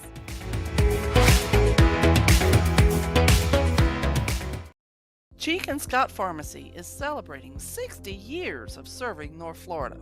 From flu shots to free vitamins, wheelchairs to weight loss, hearing aids to home delivery, and everything in between, they do it all. Locally owned and operated since 1965, the Cheek and Scott family is always there for your family. Stop in to one of their stores or visit them online to learn how they can serve you best. Located in Live Oak, Lake City, and Jasper. And back here at Langford Stadium, here we go, second quarter of action. Dogs facing a 2nd and 10, short slot, shotgun formation, little play action. Boy, they're coming after us, throws it across the middle. Fryer's there, makes the catch right around the 38 or 39. Oh, my. What a great catch. And, that time he threw it up there just hoping his receiver would do the right thing, and Fryer did. He just turned around, got in front of that defender, and kind of hopped up for that catch. What a great catch that was. Yeah, really, I just telling you, he turned all the way around for it and went back for the football. It was covered pretty well. It was. That was almost a jump pass that time. 19-yard gain. 1st and 10, Suwannee, right around the 39-yard line. Trips to the far side of the field. Got a short slot. Single back in the backfield, shotgun formation. Here's the snap. Boy, we bobbled it, but I'm going to take it straight ahead. Opens up a little running room, still on our feet, and boy, he gets hammered by a couple of Tigers. Forward progress got him close. Close to the 45. Yeah, that was supposed to be a handoff to Lou Jack there, but had a little trouble getting the handle on that ball. So Lou Jack got to the hole first and was the lead blocker on that play, and the quarterback followed him in.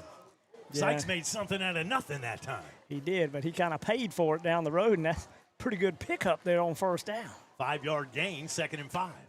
Ball spotted right around the 44-yard line. Tigers in a 5-man front. Dogs up to the line of scrimmage, and we're digging in. Well, I thought we were going to have a 2-receiver set to the short side. But you're showing the leadership that time. As Sykes a senior, he's directing traffic. He's doing that. Ty Moses will get set on the far side of the field. Fryer comes in motion, goes across the middle. Both of them wide open, and, boy, just barely overthrows Fryer. We had 2 receivers right there in the same area. Ball goes incomplete. That's always dangerous because that drags a couple of defensive backs in that same area. But got away with it. It falls to the turf. It's an incomplete pass. Bring up a 3rd down situation for the Dogs of Suwannee. 3rd and 5 from around the 44.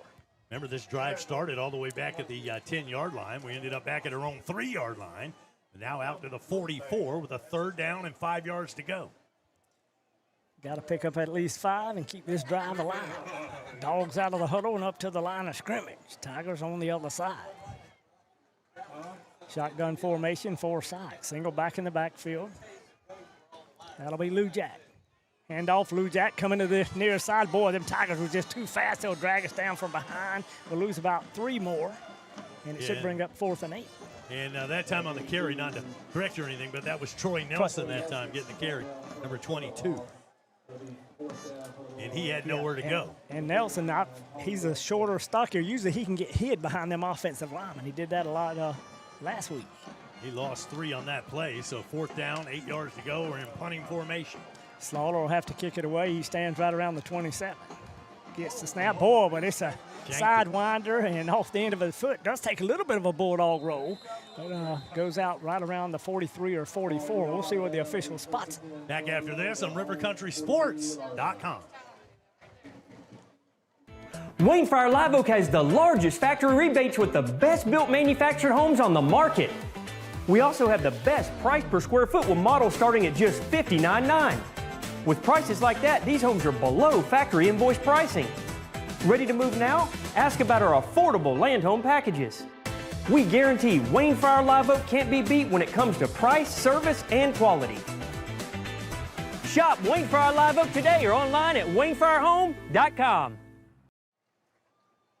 Collins in the gun, single back in the backfield, and a little play action. Punk fake throw out there, complete to Antonio Days on the outside. He'll cross the 50, be banged out of bounds, close to the 48. Maybe a little, I think stayed in bounds a little further than that. We'll see. Amari Lovett ran him out of bounds, but made the catch and got forward progress there. So a nice gain, close to 1st down yardage. Yeah, it's really close. They're looking across the way. I don't know if they're going to want to measure or not. If not, it's 2nd and less than a yard. Man, looked like you had it to me. Yeah, Collins, the quarterback, will be in the gun once again. Horn will be the single back in the backfield. They got a short slot. Receivers either side and hold everything. Whistles before the play started there, and we're going to have, looks like an offside call against Suwannee, so we're going to get in the 1st down via the penalty, apparently. That means our defensive back would have had to line up off sides. Yeah, somebody was in that neutral zone. So the offside call will give a 1st down to Columbia High School. Can't make it easier for him. I don't know. His ring finger must have went off sides. I was kind of watching it. But anyway. Yeah. To the 42-yard line they march. 1st and 10. Shotgun formation for Collins. Single back will remain Horn. 2 receivers far side of the field. Them old dogs in a 4-man front. Here's a snap from center. Quick pass to the outside. Little flare pass. It is complete to Days. Boy, he breaks 1 tackle, shakes 1 dog, another dog, then across the 40 and be banged down by a pack of them old dogs on the far sideline. And Trayvon Feed, he was just a freshman, and that kind of a freshman mistake. He got there quickly, but I think he was going for the strip instead of the tackle. Yeah, I think he was. And I think there's a flag down, so something might have happened over there as well. It could be just something else over there, but there's never a flag down on the far side. Little swing pass out there, and boy, I thought we had him drop for a loss, but then they end up getting some positive play out of it. But hold on, and let's check this flag. Here comes the white cap, and see if it gives us the call here. Yes. I think Suwannee's backing up. So it had to be at the end of the play. Personal foul, face mask. Oh, mercy. Yeah, that's a big one. Yeah. Well, right now, the Tigers taking advantage of Suwannee mistakes. Marches this thing all the way down to the 26-yard line. Yep, they're doing that. Suwannee's got to find a way. Collins in the gun, single back in the backfield. That'll be Horn. He'll be to his right. Trips to the near side. He looks, pump fake. Boy, man coverage, wide open receiver, and it'll be a touchdown to his go-to man, Kyron Caldwell. That was just too easy. I mean, he was so wide open, and just an easy pass, nice catch, and he strolls into the end zone, and the Tigers tie it up. Yeah, and you got to watch. I mean, he is his go-to wide receiver. He's got a great deal of speed, but he's a great athlete. Great pass and catch, and them Tigers are on the board. Only trailing by 1, and they're looking for that. 8:44 here in the 2nd quarter, and Tigers can take the lead here. Remember, Suwannee scored and then had their extra point blocked. And now here are the Tigers for their try. Nathan Cook, he'll do the kicking short, low snap, up, end over end. And is good. Boy, it was good. It looked like it was going to go wide right, but it did not do that. It snuck in there. 7-6. Tigers take the lead. 8:44 to go until halftime. It's dog ball on rivercountrysports.com. Shipping stress? No thanks. At the UPS store, it's packed fast, shipped smart, and made fun. Bring your package, track it with ease, and trust them with your most fragile stuff. They even handle Amazon returns. Plus printing, mailboxes, notary, yeah, they do it all. They even do large format printing. Pack it, ship it, love it. Only at the UPS store of Live Oak. Well, the Columbia High Tigers retake the lead over the Suwannee Bulldogs, now 7-6. That is the score for that missed extra point. That's hurtful. And let's see if Suwannee has anything to say about this. Can they answer back after Columbia takes that momentum away? Well, hopefully so. And I'm telling you, one thing about it, Cook, he's a good kicker, so he can kick field goals as well, but he can usually bang them through. He does the kicking chores for Columbia. He'll tee it up at the 40-yard line. Back deep, Fryer will be on the near hash, and he'll retrieve it right around the 3-yard line. Fire up to the 10, 15, 20. Not quite to the 20 before he gets banged to the turf. He was looking to cut it outside there, but those Tigers, they saw that return last week. Yeah, they were spread out and ready. They were just a little too quick that time, but we get it out to the 20-yard line, and that's where the Suwannee Bulldogs will set up shop, 1st and 10. Suwannee, and they'll begin this drive at their own 20-yard line, 8:36 to play here in the second quarter. Dogs down by a point against these Tigers. Kind of tough, but the Tigers, they always have a good rush, and they blocked our extra point. But the deal with that is we're going to have to get that point back somewhere, but we're going to have to get a bunch more points before this hammer knocker's over. Oh, yeah. Need a drive here. Dogs up to the line of scrimmage. Sykes will be the quarterback, single back in the backfield. Little play action looking, and we're going to throw the long pass intended for number 0. That's old Ty Moses. No, it was actually Fryer that time. Yeah, he has a 0, but a 1 in front of it. So an incomplete pass. And nice coverage out there. Columbia had that pretty much blanketed, so really not open that time. But Fryer, I tell you what, he has worked his butt off in the offseason, and he's really coming into his own. Yeah, he has, and that time he was in double coverage on the sideline, and once they do that, when they see him over there, you're probably going to get safety help on top with the corner. 2 receivers set to the near side. Moses will get set to the far side of the field. Got a little bit of a slot with Watson. He'll get set on the other side. Shotgun formation. Boy, they bring the defensive ends. Quick pass over the middle to Watson. He'll make the reception on the little screen, but only pick up a couple. Yeah, he had to let that go. He wanted that screen to set up a little bit, but he had a Tiger in his face. He had to let that go just a little before he wanted to. But still a nice catch out there by Watson. Yeah, he threw a bullet, and Watson had to really have good hands to get that one. Had to go down there and get it.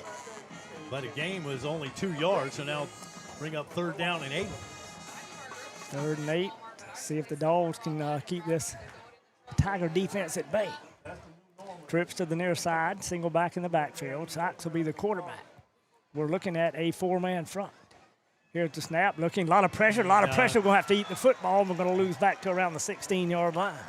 Yeah, Tigers came with pressure that time. Suwannee went down, took the sack, and that's going to cost them a bunch of real estate and force a punt here. So 3 and out for Suwannee on that position. Yeah, it's like the Tiger defense caught their second win in that lightning delay. Sure did. Lost 6 yards there. We'll be kicking from about the 1-yard line. See if that number is Slaughter back there. Boy, a low snap. They come after it. Boy, they almost got it. Side winding kick is going to hit. And actually, the Tigers are going to pick it up at around the 35. That's number 6 for them. Takes it to the outside, but the Dogs with Johnny on the spot. They rip him to the turf, but they'll have great field position. I'm surprised he went after that football, but he did, and he got away with it. Yeah. We'll take a timeout back after this on rivercountrysports.com. What is kinetic fiber internet? It's internet at the speed of light that helps you do everything better. It's a dedicated connection to your home that keeps everyone connected at the same time. It's cutting-edge technology that grows with you and lets you browse, stream, and game with virtually no lag or buffering. Ultra-fast, ultra-reliable kinetic fiber internet. Internet better.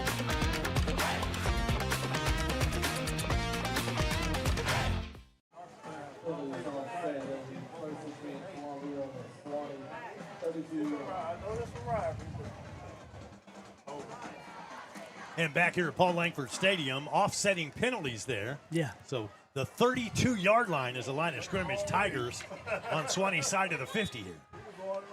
Collins, the quarterback, he stepped up behind the line of scrimmage. I'm seeing if he's going to take it from under center. It looks like he will do that. Single back in the backfield. Little play action. Collins rolls near side. Throws it to his short back. He fumbles the football. And Suwannee has recovered it, but they're going to call it an incomplete pass. Yeah, incomplete. I need to see that one on replay. They call that an incomplete pass, but under center that time. And so Suwannee's thinking run, or Columbia's thinking Suwannee will think run.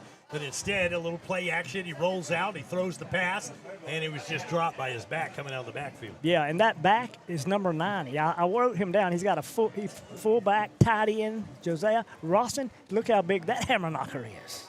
About 6 foot 230. Yeah. Good size there. Let's see what the Tigers do here. They'll go from the gun. Collins directing that offensive line, single back in the backfield. 2 receivers set on either side. This time, Jeffrey Pope, he'll be the long back. Suwannee in a 4-man front. Handoff to Pope. He tries to take it on the right side. The Dogs hit him. They pound him to the turf right around the 31 or 32. Big tackle that time, led by number 50 that time. That was Hagedorn out there, old Colton Hagedorn. Pope ran right into him, and Hagedorn grabbed hold, wouldn't let go. And the Dogs did a good job of getting 2 or 3 of them to the football after the initial contact. Exactly right. No gain on the play. 3rd and 10. Dogs better get ready to go because the Tigers are. Collins causes his next play call right at the line of scrimmage. Trips to the near side. Single back in the backfield. That'll be Pope once again. Here's the snap, and Collins looking. A lot of time. Steps up in the pocket. We had him by the jersey. We get him by the shirt tail, and we drag him to the turf around the 33 or 34. And you know it's got to be a Watson in there somewhere. Yeah. Kyler Watson in there on that tackle. Yeah, relentless pressure. Quarterback scrambles, but now this is probably 4-down territory. Let's see what Columbia elects to do. They end up losing a yard there, so 4th and 11. Yeah, I would think that they would go for it from here. 33-yard line, yeah. They're going to go for it. Double wide receiver set on the near side. Single back in the backfield. That'll be Pope. And Collins, the quarterback, in the gun. Dogs coming, and they're going to try not to let him out of the pocket. Scrambling from side to side. We got some pressure. He's going to throw it up toward the end zone. Tigers there, Dogs there, and what happened? He may have caught it. He surely did. I hadn't seen an indication. Did he catch that doggone ball? I haven't seen the officials say touchdown here. Well, I'm thinking the Tigers are saying touchdown. I know he was scrambling for the football. He threw it up. He threw it just for getting out of the bounds. The ball's bouncing around, and I can't tell who came down with that. But apparently that was a touchdown. It was unbelievable. I wish I could see better. On 4th and 11. Who caught that ball? I couldn't get the number. Man, this is where we miss a replay. Yeah. Extra point attempt by Cook down on the tee up. And, boy, he drives it through the uprights, and them Tigers lead it 14-6. That one stung. Bulldog football on rivercountrysports.com. In the heart of the red zone is where the game is won, and you need a dealership that knows about scoring big. At Roundtree Moore Ford, we've scored this area's largest selection of new and pre-owned inventory. And right now, we're scoring rates as low as 0%. It's time to get out of the stands and score big in the Roundtree Moore Ford red zone. At Roundtree Moore Ford, the customer always wins. So make your next ride a touchdown at RoundtreeMoreFord.com today. 14-6 now, Columbia High after that. What a miracle play that was. I mean, you had the quarterback just about sacked, just about shoved out of bounds, and somehow he found the presence of mind to hit his receiver in the end zone. There was a big scramble down there for it. We couldn't tell from up here who even caught the ball or if it was caught. Yeah, and that was on a 4th and 11. Yeah. Wow. Great play. Here's Cook with the kickoff. Fryer will retrieve it right at the 10-yard line. To the 15, the 20, up to the 25. Hit by 2 Tigers, does a spin move and crosses the 30 to be banged down close to the 31 or 32. Great return and set Suwannee up with decent field position across the 30-yard line. Going to set it down to the 32, and that's where Suwannee will take possession now trailing 14-6 in this ball game. Dogs need a score and a 2-point conversion. Yeah, got to do that. Got to get back in the ball game. 5 minutes and change left to go until halftime, and the Dogs got some work to do here on their home stadium. Yeah, they really do. Suwannee out of the huddle up to the line of scrimmage. Tigers with a 4-man front, backers stacked in behind them. Shotgun formation for Thomas Sykes. Single back in the backfield, split receivers either side. Long snap count and little play action, quick pass complete to number 13 on that side, and that's old Jack Harrington. Jack Harrington with his first catch tonight. Senior wide receiver for the Bulldogs. Yeah, that was just a quick pass. Picked up some good yardage, too. Was. He couldn't do anything after the catch. Kind of had to cradle that thing, but nice catch and good pickup of 6 yards. 2nd down and 4. Sykes in the gun once again. Single back in the backfield. He'll be sidecar left. Split receivers on either side. Here's the snap. Hand off to Nelson. Nelson gets you can't tiptoe up into the line of scrimmage. He gets hit in the backfield, not with that Columbia defense, and we're going to probably lose all that we gained. Yeah, exactly right. Columbia was just across that line of scrimmage, and there was nowhere for him to go. But if you're going to hit the hole, you better hit it quick. Yeah. Mercy. So we lost some real estate there. Now a 3rd and about 4 yards to go. Excuse me, about 7 yards to go. Will be from the 35-yard line. Sykes will be in the gun once again. Split receivers set on either side. Columbia in that traditional 4-man front. Backers stacked out behind them.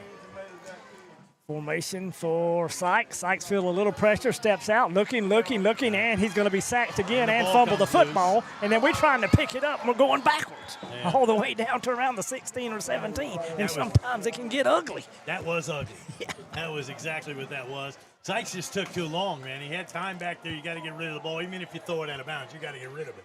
Can't hold on to it that long, and he was trying to wait for a receiver, and then he got caught in between 2 Tigers, and that ball come loose. And Suwannee was thinking about scooping up and seeing what they can do with it. Just got to fall on that thing at that point, minimize the damage, but now it's 4th down and forever, and they're going to have to punt it away. Yeah, the battle of field position is just about killing us back deep for the Tigers. We number 5, that's the Corey Allen. He'll stand around the 45. Suwannee's punter will stand somewhere around the 2. Boy, and they've came after the last 2. Number 1's almost got there twice. This time he doesn't. They're going to set up the return. We get a good high spiraling kick, but it will be returnable from around the 49. Bunch of dogs there, and we spin him around to the turf right at the 49-yard line. Great coverage. Great coverage. Back after this on RiverCountrySports.com. Uh-oh, better call Bennett's. When it comes to glass, in this area, folks know to call Bennett's Glass Company. Serving Live Oak and the surrounding areas for over 50 years. Their reputation speaks for itself. From commercial to residential, new construction, remodeling, custom glass, auto glass, shower doors, mirrors. Tell your insurance company you want Bennett's. Bennett's Glass Company on Gold Kiss Boulevard in Live Oak, 386-362-2295. When glass breaks, better call Bennett's. Well, the Columbia High Tigers in control of this ball game right now. Suwannee had the early lead 6-0, but now that seems like a lifetime ago. Yeah. It's now 14-6 Columbia, and they've got the football back at about midfield with just under 3 minutes to go until halftime. Yeah, and somehow you got to stop the momentum. I mean, it's got to stop somewhere, because if it doesn't, it's going to be a long second half. You're right. Things get out of hand. You got to hold the score here. It's still a 1-score game. Scoring a 2-point conversion, so got to hold them right here if you can. Hold that Tiger.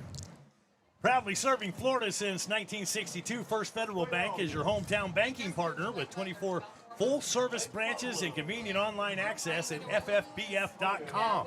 Whether you're opening a personal account, growing your business, or financing your dream home, First Federal is here to help with SBA, USDA loans, and more. Going to tell you about a Stanley cooler they're giving away here in a couple of minutes. All right. First Federal, yeah. Man, goodness.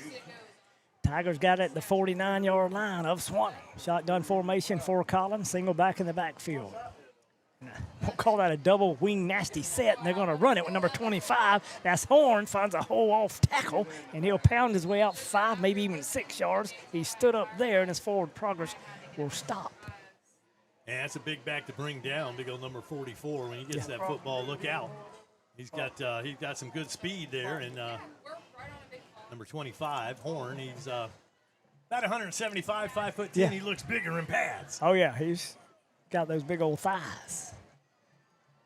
Once again, shotgun formation for Collins. Good pickup on first down for the Tigers. Coming with the same set, and it might be just running at you right here. This time the quarterback keeps it to the near side. We'll run him to the sideline and push him out of bounds. It's Collins, but he'll be close to the 40-yard line and a first down. Yeah, awfully close to that first down. I think he's going to be just short. We'll see where they spot it. And looks like we're going to get a pretty good spot here. No, yeah, he's got enough. Yeah. They're moving them change. They mark him across the 40 at the 39. He got that double left-footed spot as well.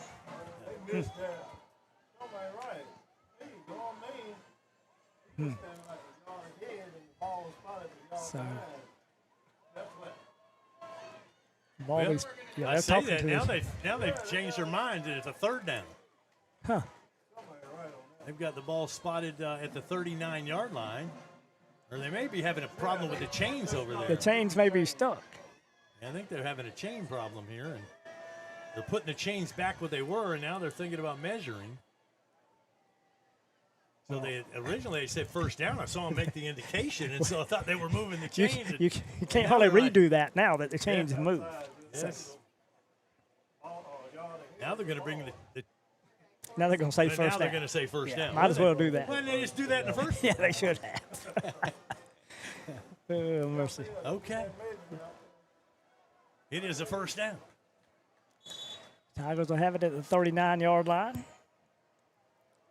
Suwannee had one new player check in, I think, on the front line. Four-man front for the Dogs. Collins, the quarterback for Columbia, he'll be in the gun. Single back in the backfield. Two receivers set, and they're looking. Looking to the far side. He's going to toss it, and we're going to pick it. Oh, my. Just the break that the Doggies needed, and we'll get it at the 40-yard line. Big interception out there. That's Josh Johnson for the Dogs. Sophomore linebacker makes the big pick. It's a turnover. Boy, who would have thunk it on that? And I tell you, it seemed like he was going to be wide open, but somehow he just stepped in front. And that's what he did.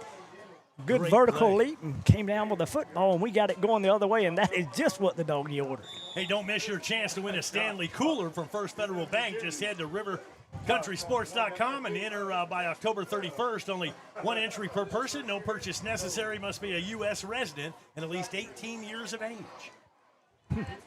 Get her done. That's right. 41-yard line now. Suwannee at their own 41. Just under 2 minutes to go until the half. Yeah, we ought to snap the ball because Columbia wasn't quite ready. But now they are. Now we hand off to Lou Jack going off the left side. He tries to find a little hole and maybe gained a half a yard. Not a whole lot there. He did get to the outside and we got a little bit of real estate, but they barely moved that stick over there. We'll give him a gain of one, call it 2nd and 9. Suwannee will huddle up. We're 1:36 to go here in the first half. We trail 14-6. Need to be in that hurry up. See Fryer. that 2-minute drill.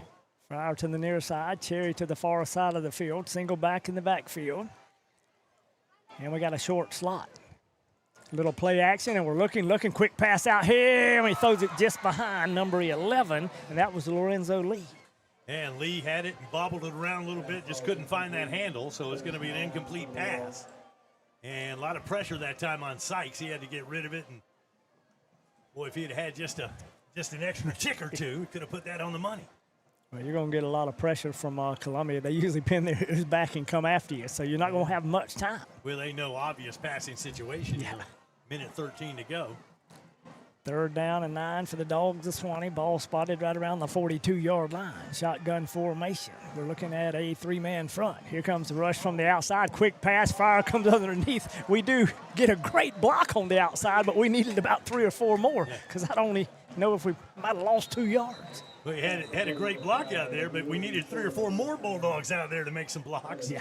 And just outman that time. Columbia High keeps us corralled. Going to bring up 4th down, and the Dogs go 3 and out once again.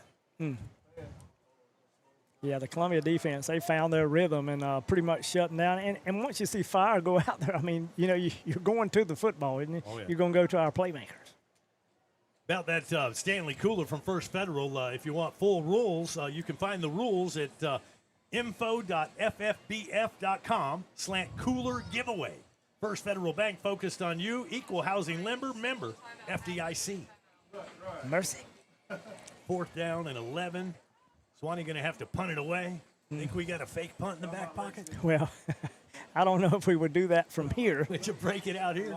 But I don't know. Some of the punts, I mean, they've came after a couple. They didn't come after the last one. We got off a good punt. We've been so spoiled the last several years with just great kickers, great punters, and now we're breaking in some new ones this year, and so a little bit of a growing pain with that, but they're learning. They're out there in the battle, practicing in that heat.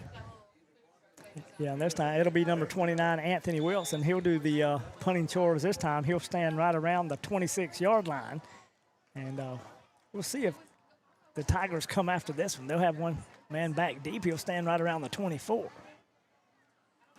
Boy, a great snap and a beautiful high end-over-end kick. We're down there in the coverage, and I think Columbia may have touched it or may have hit one of them. Well, we need to pick up the football, but they're saying not. They say no. But that was wishful thinking. Yeah, it was. I'm with you. I'm trying everything, man. Tigers will take over under a minute to play here until halftime, and they'll get the ball back at the 29-yard line. You know, the thing about it, they were smart. They called a timeout, saved some time off the clock. They got organized, and that way they'll have 50 seconds to work with. Like we say, Collins got a great arm. He's got plenty of weapons. And Caldwell, he'd be in double coverage this whole time down the field. Doesn't seem to bother him. Yeah. Shotgun formation for Collins. Split receiver sets on either side. Single back in the backfield, and then Suwannee jumped, I believe, unless someone moved on the Columbia side. No, offsides. Yep. Sometimes that happens. Well, that's twice that it has happened in this ballgame. Same setup for the Tigers. Shotgun formation for Collins. Suwannee still in the 4-man front. Collins may change the play at the line of scrimmage. And he's hoping somebody will block old Watson here on the outside. Watson takes the outside stream, but then the quarterback Collins steps up. He's looking, running to the near sideline, and throws it across the middle. And just a great play by the quarterback to find number 7. And that was Caldwell once again. Like I say, you cannot let go of Caldwell. You better stay on him. And what a great play that time. I mean, the quarterback somehow scrambles out there, and it looks like he's in trouble. There are 3 Bulldogs on him, and he still has presence of mind to hit his receiver.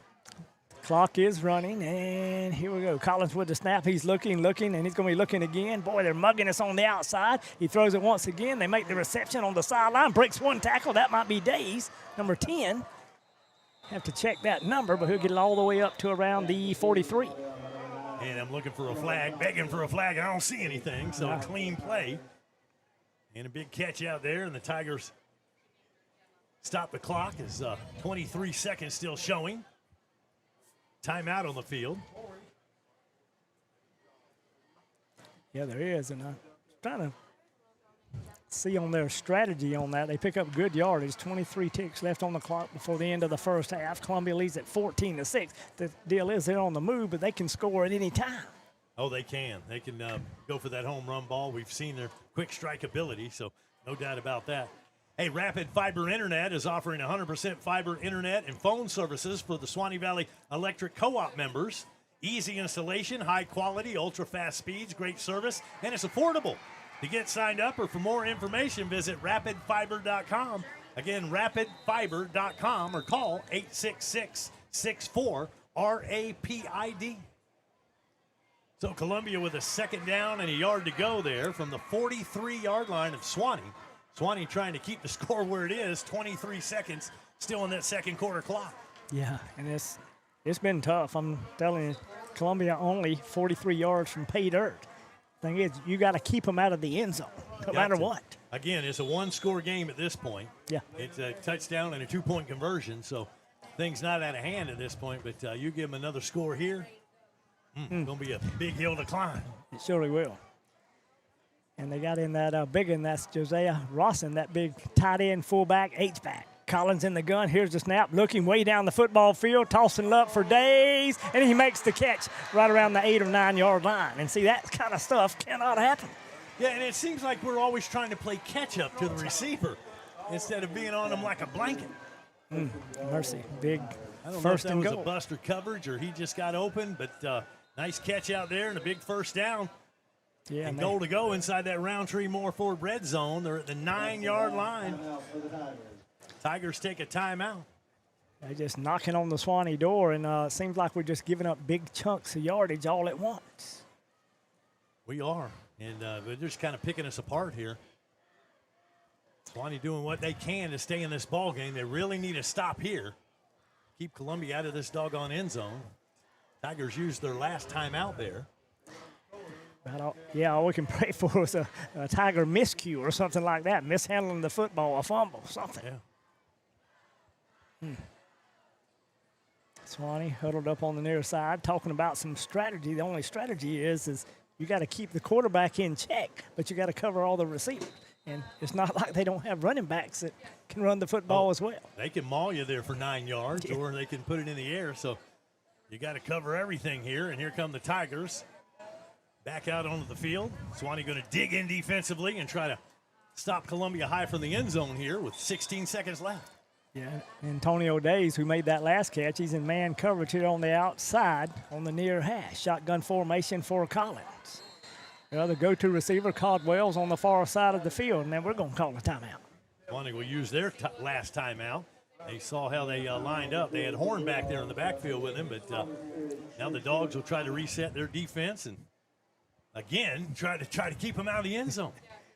Not going to be an easy task. No, it won't be, and especially they spread you out like that, and, I mean, it's just tough. You got a quarterback that can throw the ball in Collins. You got some good, capable receivers. It's up to the defensive backs to knock it away, and the defensive linemen got to do their job up front. I tell you what, I was looking at the Columbia High schedule, and they don't have any easy ball games. They've got Coffee County out of Douglas, Georgia coming up next week. That's a home game for Columbia. Then they go on the road to Hillsboro down in the Tampa area. They play at Madison County on Boot Hill. They've got Trinity Christian. They're at St. Augustine. They got Manatee at Ridgeview, Clay County, and Jacksonville Bowl. Mercy. So they need to win this ball game. Oh, yeah. Well, they're about to get back at it. 17 seconds left on the clock. We trail 14-6, and Columbia's looking for more. Shotgun formation for Collins. Single back in the backfield. That'll be Horn. Receiver on either side. Little play action, and the quarterback, Collins, running to the near. He's got a wide open end zone in front of him, and he'll score easily. Wow. And again, it looked like you had a chance to get him in the backfield, and he just sprints out of it, and there's nobody home. No. Nobody on that side of the defense. Everybody has been sucked away from the play, and he just made it look easy. He didn't even get hit. No, he didn't. He saw that wide open field, and there wasn't a linebacker going to catch him as he came across. I mean, the linebackers are way back over here behind him. There's nobody on the left side of the field. Well, the corner, it's hard for the corners to come up because if they leave their man, he throws Then it. he just tosses a simple pass to him. And so it'll be Cook to attempt the extra point. Ball will be spotted on the tee around the 10-yard line after the snap. Here's a snap, a good one, down on the tee, and he bangs that hammer knocker through. Well, all you can do is just say hats off to the Tigers. I mean, they doggone marched down the field in a hurry, didn't they? They did that in a hurry, and they used their time wisely. They called a timeout when they knew we were going to have to punt the ball away. We might should have ran it instead of throwing it. Remember, this drive started at the 29-yard line, had an offsides, put them at the 34. Then a couple of throws later, they're in the Suwannee territory. And then the big play down there to number 10 got him to the 9-yard line. Yeah. And Caldwell just waltzes into the end zone, and it's suddenly 21-6. Yeah, 21 unanswered points here in the second quarter. I told you that lightning delay was going to do something. Yeah, I was all excited before the Lightning. It was 6-0 Suwannee. That seemed like a long time ago. Yes, it did. Well, hopefully Dogs can get in the locker room and regroup and come out here in the second half and make this thing a ball game. But right now, it's all Tigers. It has been. Nathan Cook, number 89, he'll tee it up at the 40-yard line on the near hash. And he's going to do a little pooch kick, and the Tigers are going to almost got the football. They almost caught it in midair. Yeah, they did. That was a cool little play there. Yeah. Luckily, it was covered up. Number 24, Kyler Watson, was able to get inside that traffic and recover the football, but they just popped it up in the air. You know, just got to go 10 yards, and they had about 5 Tigers down there ready to catch that thing in midair and end up with another score. If the one Tiger catches it, he might be Katie bar the door. You're right. And a quick score. And obviously they practiced that, and that doggone thing just about worked. But Suwannee's going to get the ball back 40-yard line here with about 5 seconds left to go. They call some kind of they're going to call a penalty against Columbia. And this is going to give Suwannee a better opportunity here, a 15-yarder. So that must have been an unsportsmanlike, a personal foul type of penalty. Yeah, I couldn't even tell what had happened. I never saw the flag. Yeah. And they're going to call an illegal block against Columbia, and that's going to put the ball back across the 50 to the 45-yard line. We'll have time probably for one play here. Yeah, better come up with a hook and ladder or throw it into the goal line, one or the other. Illegal block. I don't quite understand that, but anyway. Yeah, I couldn't tell where it took place because it was more or less a pooch kick. 1st and 10 Dogs, 45 of Columbia. Let's see if we can't get a – they're playing that prevent defense. They've got 3 back there deep. Oh, yeah. So Moses to the far side, trips to the near side, and here's Sykes on the pass, complete to Fryer. He'll catch it at the 35 and be banged down right there. And I think time will run out here in this first half of football. Yeah, had the completion, but not nearly enough, and that's going to do it for the first half of action with your score at halftime. Columbia 21 and Suwannee 6 at Suwannee Football on rivercountrysports.com.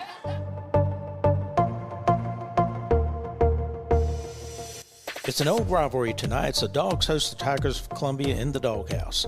And at Live Oak Jewelry, you can start that new fall season by choosing from a beautiful selection of styles and designs. Earrings, pendants, and rings, you'll find it all at Live Oak Jewelry and at great savings. And don't forget our repair and sizing services. It's all at Live Oak Jewelry, proudly serving the Suwannee County area for 78 years.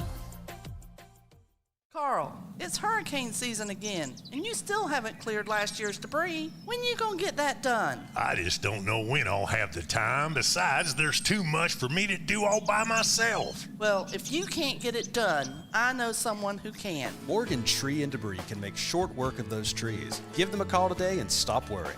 Morgan Tree and Debris has all the right machinery to give you the results you need. Contact them at 386-249-0472. Tell them you heard about them on River Country Sports. Hi, my name is Catherine Haney. My grandfather and my dad, Wes Haney, have been selling and servicing Chevrolets in the Suwannee Valley area since 1968. I'm here with my brothers, Weston and Jonathan. We want to tell you why Wes Haney Chevrolet is the best place to buy a car. At Wes Haney Chevrolet comes down to 2 things: low prices and excellent customer service. You are a part of the family just as much as we are. Your happiness is my dad's first priority. He will always fight to make sure you get the best deal and the best experience. My dad doesn't play games and he doesn't charge dealer fees, so we can always get you the best price. We have amazing incentives this month to put together a great deal on any Chevrolet car, truck, or SUV. The best built, longest lasting vehicles on the road. We guarantee a better deal and customer experience than you can get anywhere else. We would love to show you our beautiful selection of new and used vehicles. We are located in Live Oak, Florida on Highway 90 East. I can guarantee our dad will give you the best deal, and we are excited to earn your business. This is Wes Haney, and as always, no dealer fees, no games. Come see my team at Wes Haney Chevrolet.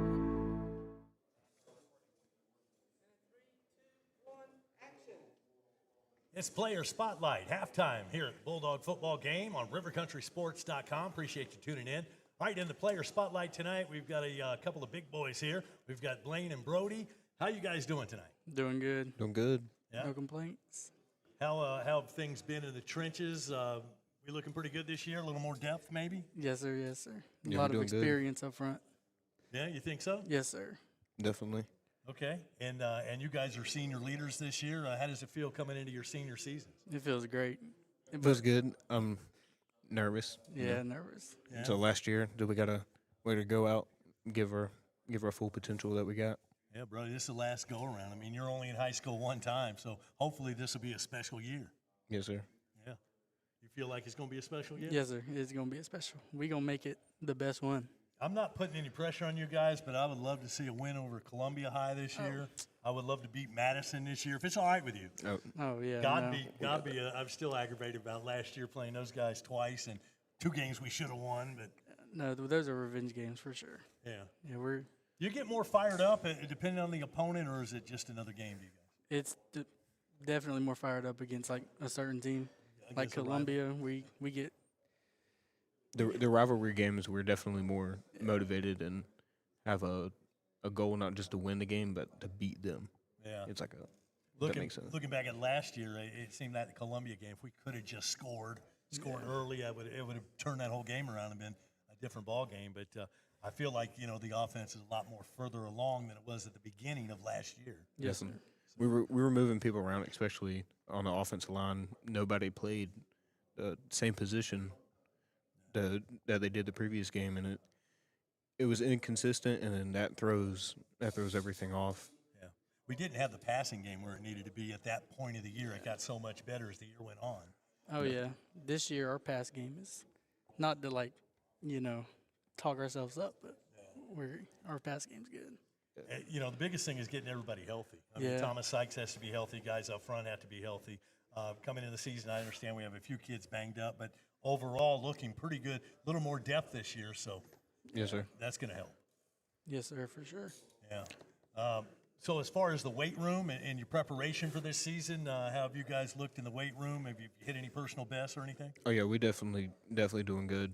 Our offensive line's leading because we have a board. They're leading the board. We're top 5 in clean bench and squat. Awesome. Yeah.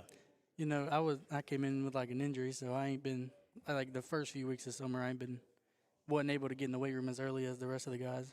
So I've just been slowly working myself back up. Yeah. Do you feel like you're 100% at this point? I'm getting there. You're getting there? I'll be there. Okay. Yeah. All right. Well, I mean, you got the toughest job, in football. Let's face it. You're down in the trenches, and you're battling every single play. And without you guys, though, nothing works. Yes, sir. So offensive side of the ball or defensive side of the ball, if you could choose? Offense. No doubt? Yeah, no doubt. You didn't even hesitate? No. Yeah. So what do you prefer? You like run blocking? You like pass blocking? Our pass pro this year is like the best I've experienced. Like been here since freshman year. Like even practice against because I would do one-on-one. So the first defensive line versus the first offensive line. Like we just the way we know how each other plays. Like it's just it all meshes together perfectly. And that's a key. I mean, working cohesively, and being on the same page, and being a senior, having played together all these years, that's got to pay off. That's such an advantage because we all know how each other play. We got certain calls to, like, if there's a backer coming down, we really don't even have to echo it. We've all been together since freshman year, so we all know. Yeah. Sometimes we don't even have to say anything, and we know immediately what to do. Yeah. And communication is key. I mean, you guys, if you see something, say something, right? Yeah. Is there any style of defense that kind of throws you? I mean, you know where because it's not like, in Pee Wee football, you're lined up and the guy in front of you. It's a one-on-one football. Here you got to watch out for stunts, for blitzes. Yeah. I mean, different things coming at you. Yeah, definitely just keeping your eyes open. Never just I feel like it's hardest to block an undisciplined defense because then they'll send 2 people in the same gap, and it's hard to account for that. So if we have a defense that's not very disciplined, then it gets challenging our end, but Coach Gaddy, we can trust him that he's going to find something to trick them up with. As far as heading into your senior seasons, what do you look like academically? You're both on pace to graduate. Is this going to be a light year for you, or you got a bunch of work to do in the classroom? I got a full schedule. I'm trying to get to play the next level, so I got extra classes I got to pick up. So.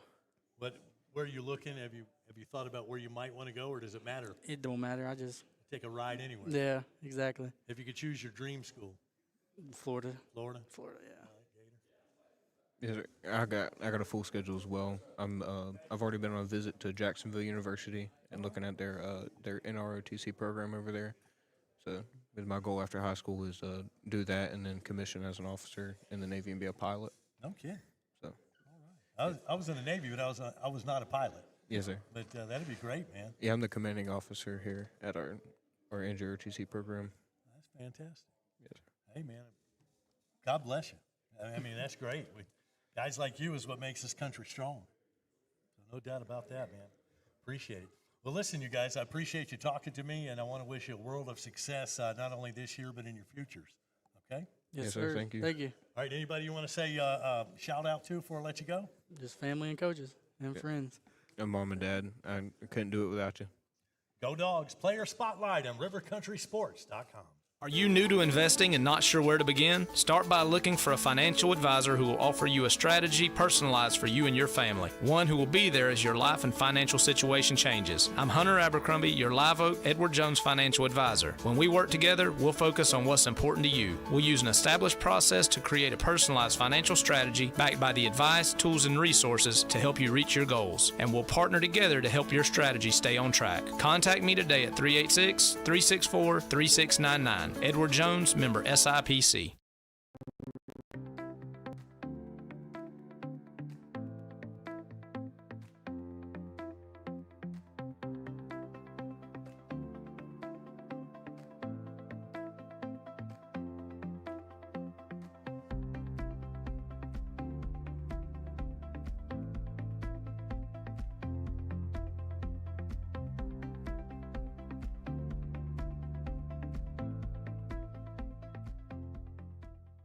First Federal Bank is your partner in helping your business grow and assist with financial overhead.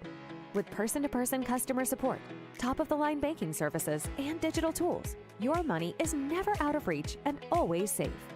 For over 60 years, we've been financing community businesses and partnering with growing franchises to provide stability and expansion opportunities. Bank with real people so you can focus on running your business.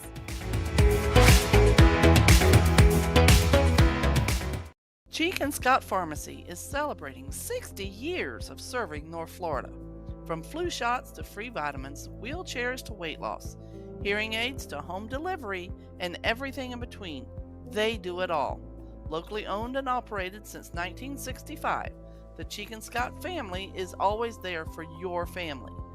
Stop in to one of their stores or visit them online to learn how they can serve you best. Located in Live Oak, Lake City, and Jasper. Hi, I'm Keith Hunter, and this is the Bulldog Bar. And joining me from the class of 1998, I've got Jeff Watson. How you doing, Jeff? Doing well. Jeff, now you played football back in 1998. We were talking off camera, and you played for 3 different coaches. Correct. 3 different football systems. Correct. Right? And so what we're going to do is we're going to focus on that, all right? We'll start out with Coach Pittman. What was it like playing for Coach Pittman? It was tough. Was it tough? It was tough, but when you made it through the tough, you were ready for Friday night. Right. Now, you played in Coach Pittman's last year, and Coach Pittman didn't win the state championship that year, right? That's correct. We were the most talented football team to not win a state championship. Right. And now I was going to ask you, playing for Coach Pittman and, 4 straight championships, what was it like? Was there pressure to try to repeat that success that they had in future, in the past? Yeah, the expectation every year was to win a state championship. That was just that was the standard. That was the expectation. Right. But let me ask you, how was it playing with that pressure, though? Well, you knew growing up in Suwannee that was the expectation. So we put that pressure on us as much as the coaches did because nobody wanted to be the guys that come through and didn't win one. Right. Well, how did it feel when you guys did not win? Now, what about the 1997, your junior year? We had a new coach. Coach Paul Andrew took over, and I think we wound up with around 20 or 22 guys total on the football team. And we dealt with a lot of injuries. Right. We came out and won the preseason kickoff classic against Gainesville Eastside. We beat them pretty bad. And we had some injuries and came out and didn't win another game the rest of the year. We went from 14-2 to 0-10. Wow. I guess that's a little humble pie there, isn't it? That's a humbling experience. Yes, it is. But Coach Landry, speaking of Coach Landry was a position coach when I played, and he was also one of my teachers, I think in 10th grade or 9th grade biology or something. But I'm talking about one of the smartest, probably, people I've ever met in my entire life. He was my offensive line coach. Right. And he had me prepared to play football every time. There were no surprises on the football field when you got prepared by Paul Landry. Did he smile at all? Nah, he didn't smile. Yeah, I haven't seen Coach Landry. I never saw him smile, but he was. I mean, Coach Landry was an awesome coach, an awesome guy, really. When you got to know him, Yeah, I love Coach Landry. right? Yeah, yeah, definitely. You would know that. Hey, he would do anything for you. Yep, he was one of my favorite coaches. Right, and then of course Coach Wall comes around. How was it like when you made the transition from Coach Landry to Coach Jay Walls? So he was completely different than Coach Pittman and Coach Landry. Coach Landry was one of Coach Pittman's guys, Right. and the intensity and everything was really the a lot of the feel was the same with Coach Landry, Right. other than running a different offense. Coach Walls came in and it was, we went 0-10. We had to rebuild it. Right. Right. Now, he did a great job rebuilding it because he eventually went to the state championship game. Yeah, we went from 0-10 to turning it back around and making the playoffs. And Right. Yeah. 1997 was my last year playing. Right. Yeah. Well, Coach Walls, and what was it like? Like I said, you played for Pittman in the pro set, Coach Landry in the wing T, and then you go to Coach Walls. Uh, you get a lot more pulling when you play with Coach Walls, right? Yeah, we ran a pro set, but Okay. we did pull the guards a lot. Right. And it was good to be in that offense, to be that heavily involved in it, getting out on the edge and leading for the running backs, and then pulling inside on these big guys and moving them out of the way too. It was a lot of fun. What other sport did you play besides football? I was on the track team. The 440 relay.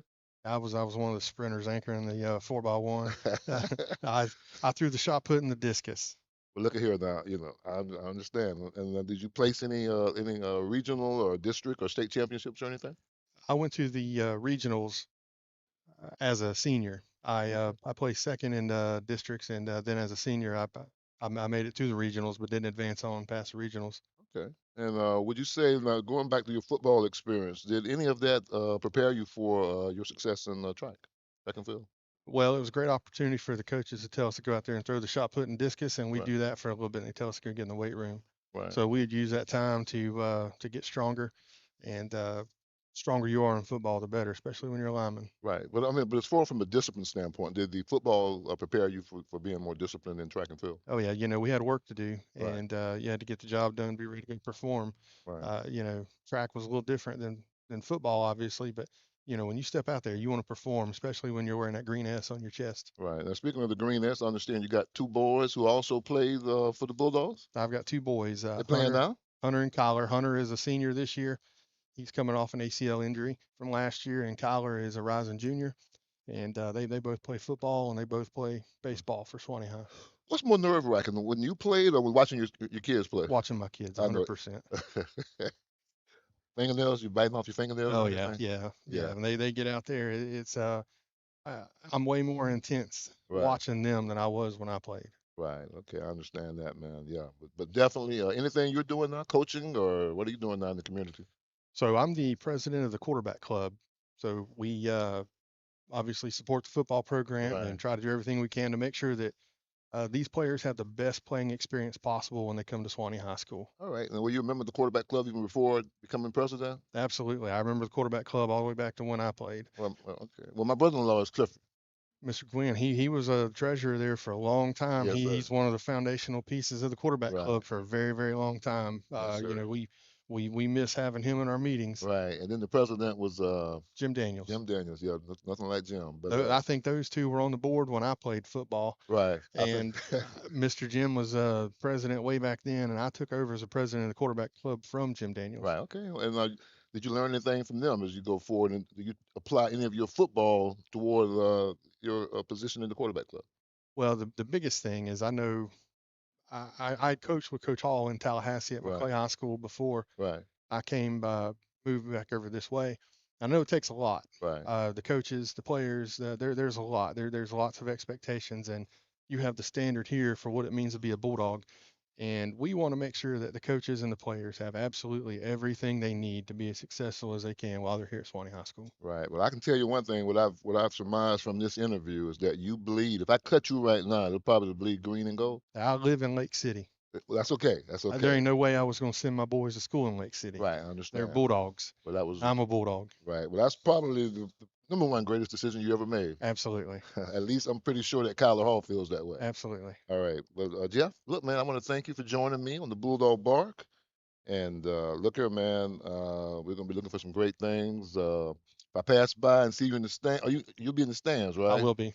I'll look for that guy that's in there biting his fingernails while his kids are out there shining. Yeah, I'll be a little nervous. Not as nervous when they're out there as I have been. I've kind of settled down a little bit, but especially when they play baseball and they get up there on the mound pitching, I'm pacing back and forth. Right. I think in baseball you have more time to be nervous as opposed to football. It's fast action and everything. All right. Well, Jeff, look, man, I want to thank you. Thank you for joining me on the Bulldog Bark. Thank you, sir. You've been listening to a Bulldog Bark. I'm Keith Hunter.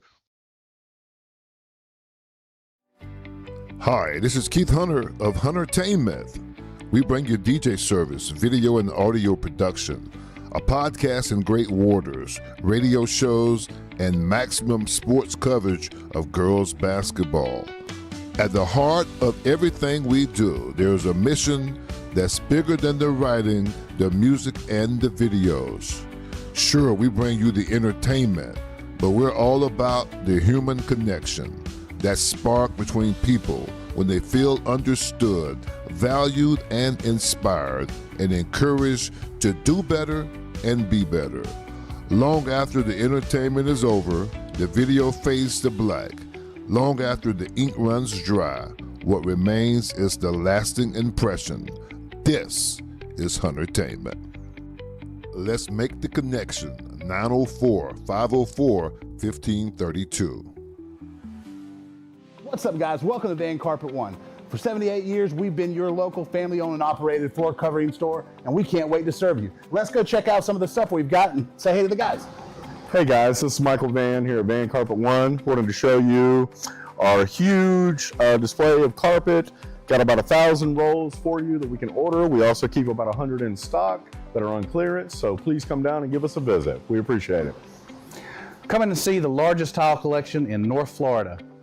Van Carpet One has every tile you could possibly imagine. If you can't find it here, they don't make it. Guys, take a look at this. This is just some of our options in waterproof vinyl plank, where we have the largest selection anywhere around here, including over 70 pallets in stock, ready to go right now. Come in and see our fantastic selection of elegant hardwood too, followed up by fantastic service that you expect from a company like Van Carpet One. Come on in and see us. We can't wait to serve you. And that's a boom shakalaka. No matter what the road ahead brings, we'll be there. That's why Farm Bureau Insurance has been a trusted name for over 70 years. You deserve more. You deserve a promise. Local people, great rates, friendly service. That's the Farm Bureau Insurance promise. Farm Bureau Insurance, serving Florida for over 70 years. In Suwannee County, you'll find Farm Bureau in Branford and in Live Oak. In Branford on Drain Street, phone 935-1274. And in Live Oak on Dowling Avenue, call 362-1274. Farm Bureau Insurance. And we're back. Wayne Luttrell, Andy Day, high atop Paul Langford Stadium, downtown Live Oak, Florida, where the Suwannee Bulldogs and the Columbia High Tigers are doing battle. Getting ready for the second half. Those Tigers with a 21-6 lead here as we start the third quarter of action. Yeah, 21 unanswered points there in that second quarter after Suwannee scored first there in the first quarter and got the 6 points, the blocked extra point.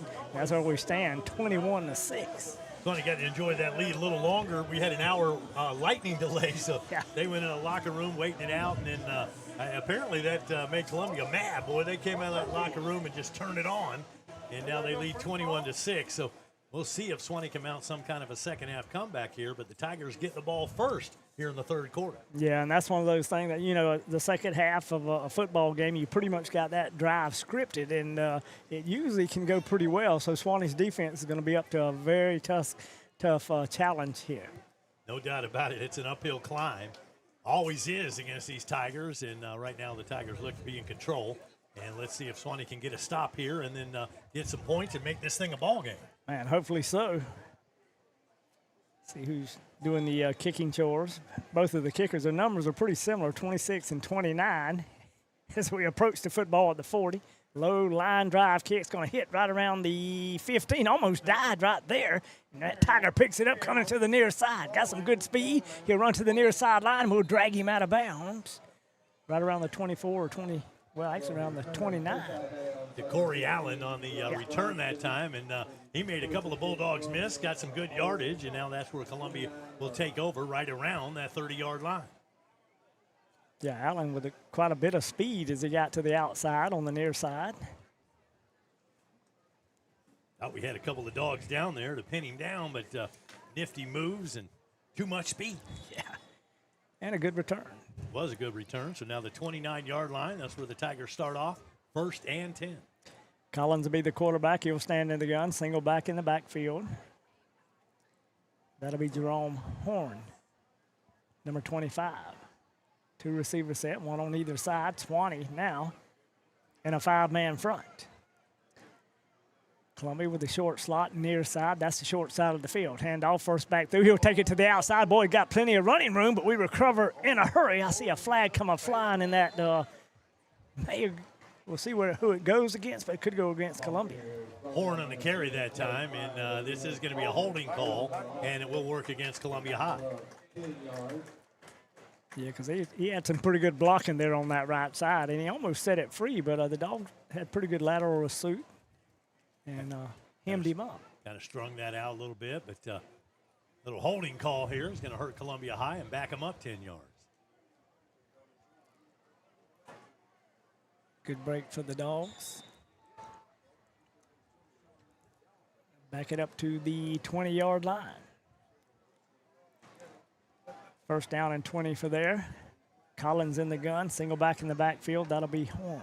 He'll stand slightly to his right. 2 receiver set to the far side. Here's the snap, handoff Horn. He'll come near side, comes to the line of scrimmage, big hole, bowls his way forward and across the 30-yard line. He hits that hole in a hurry, and then he had a nice cutback that time to get some additional yards, and that's going to get him back the yardage lost after that penalty. Well, he got some good blocking on the left side of his offensive line. Created a pretty good size hole. Picked up about 11 yards there. 2nd down and 9 for them old Tigers of Columbia High. Shotgun formation once again for Collins. Horn will be the lone back. Got a short slot to the near side. 2 receivers far side of the field. Collins looking down the field. He's going to put it up in the middle for Caldwell. He makes the catch. And really, he just jumped up in there and out-leapt a couple of Bulldogs and more or less in double coverage. Yeah, Cherry was on the coverage there, but Caldwell had the better position, and he leapt up and made that catch. I mean, he's a good receiver.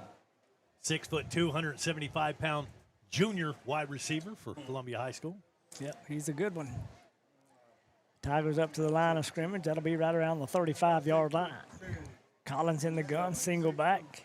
Little play action, quick pass out there to Caldwell once again to the 30. Does a juke move, and we finally grab him by the shoestrings and drag him to the turf at the 25.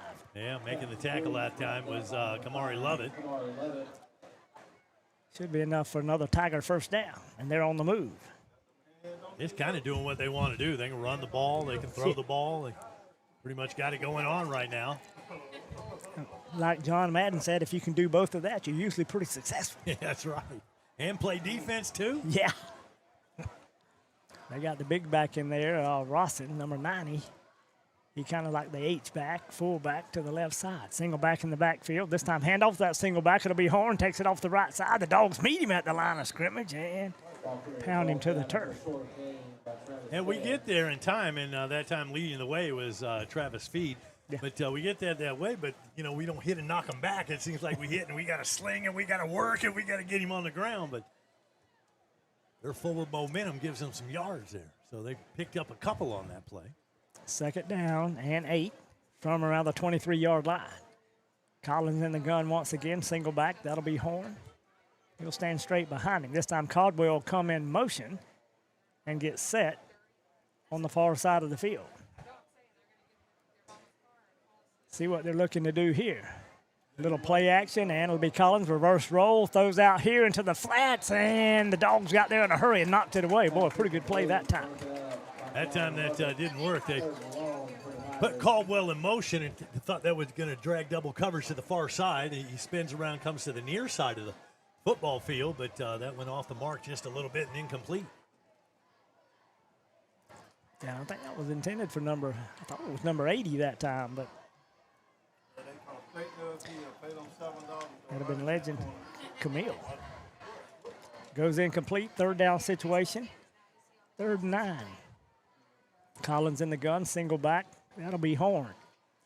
Little play action, the horn. We're coming after Collins. We got him, had him almost down, and then we're going to sling him to the turf right around the 39. They'll lose some big yardage. Yeah, Watson finishes him off. I thought we were going to have the sack prior to that, but he got away from one Bulldog, but then Watson said, "You're not getting away from me," and he dragged that quarterback down, and we have one Bulldog shaking up on the play.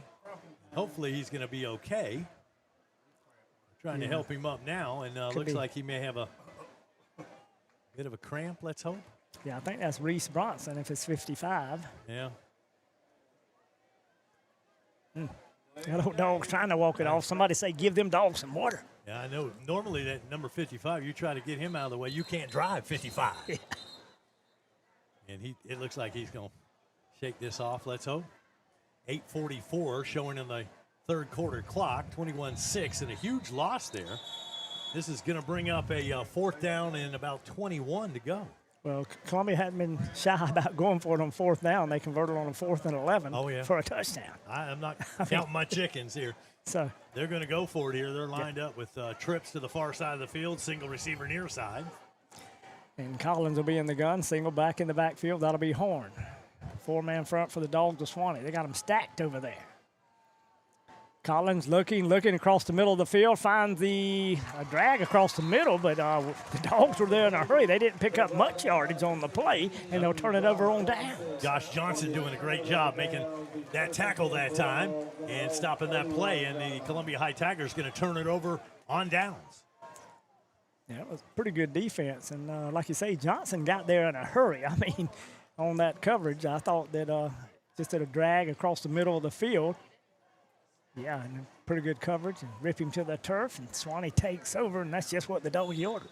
No doubt about it. Good defensive stand there. Suwannee turns the ball over, and now let's see if that offense can get things back on track here, down 21-6. Suwannee will be 69 yards from pay dirt. Shotgun formation for Sykes. Single back in the backfield, and boy, if you're going to stutter step against Columbia, you're going nowhere but backwards. Yeah, Nelson that time, and you know, he's trying to find his footing. He's looking for that crease, trying to be patient, but you can't do that against this speedy defense. You've got to hit the hole and get what you can get. Yeah, you better hit the hole and then hope there's some daylight. But with the linebackers that Columbia has, that's always tough to do. That was a 2-yard loss. So 2nd down and 12 coming up now. I mean, you got Grinstead right in the middle of the line. He's their linebacker, their middle linebacker. Then the 2 outside linebackers that cover side to side. And it's just tough to run it. Shotgun formation for the Dogs. Sykes will be in the gun. Got a short slot near side. Here's the snap. Going to come to this near side. Columbia comes up in a hurry. Hits us around the 30, maybe the 31. We fall forward to around the 33-yard line. And Lou Jack that time on the carry. He did get outside, got a little bit of running room, but not a whole lot. It closed up in a hurry. And now a 3rd down and long coming up. It looks like he picked up about 3 on that carry to bring up a 3rd and 9. See what the Dogs can do here. In these obvious passing situations, they have been pinning their ears back and coming at us with them defensive ends. Got to get the ball across the 41-yard line for the 1st down. 2 receivers set to either side of the football field. Single back in the backfield. Shotgun formation for Sykes. Facing a 3rd down and 9. Here's the snap. Boy, they bring a linebacker up the middle. We throw it for Fryer, but he could not hang on. Right around the 42, it'll go incomplete. Fryer tried to catch that ball, but it did hit the ground, and they're going to call it incomplete. Yeah, he tried to come back for the football. It was slightly underthrown. Yeah, again, it's just no time back there for Sykes to operate. He had to whiz that ball out of there before he took a sack. He sure did. And now the Dogs are going to have to punt it away, so 3 and out once again. Anthony Wilson, he'll do the punting chores. He'll stand right around the 17-yard line. Back deep for the Tigers. I think it'll be number 5 this time. End over end kick, and boy, but ball's bobbled, still being bobbled, and the dog gave the Dogs time to get down there to the 35, and it had to be Watson and another one of them old Bulldogs was there in a hurry. Yeah, slung him to the turf, and that's where Columbia will take over. Back after this on RiverCountrySports.com.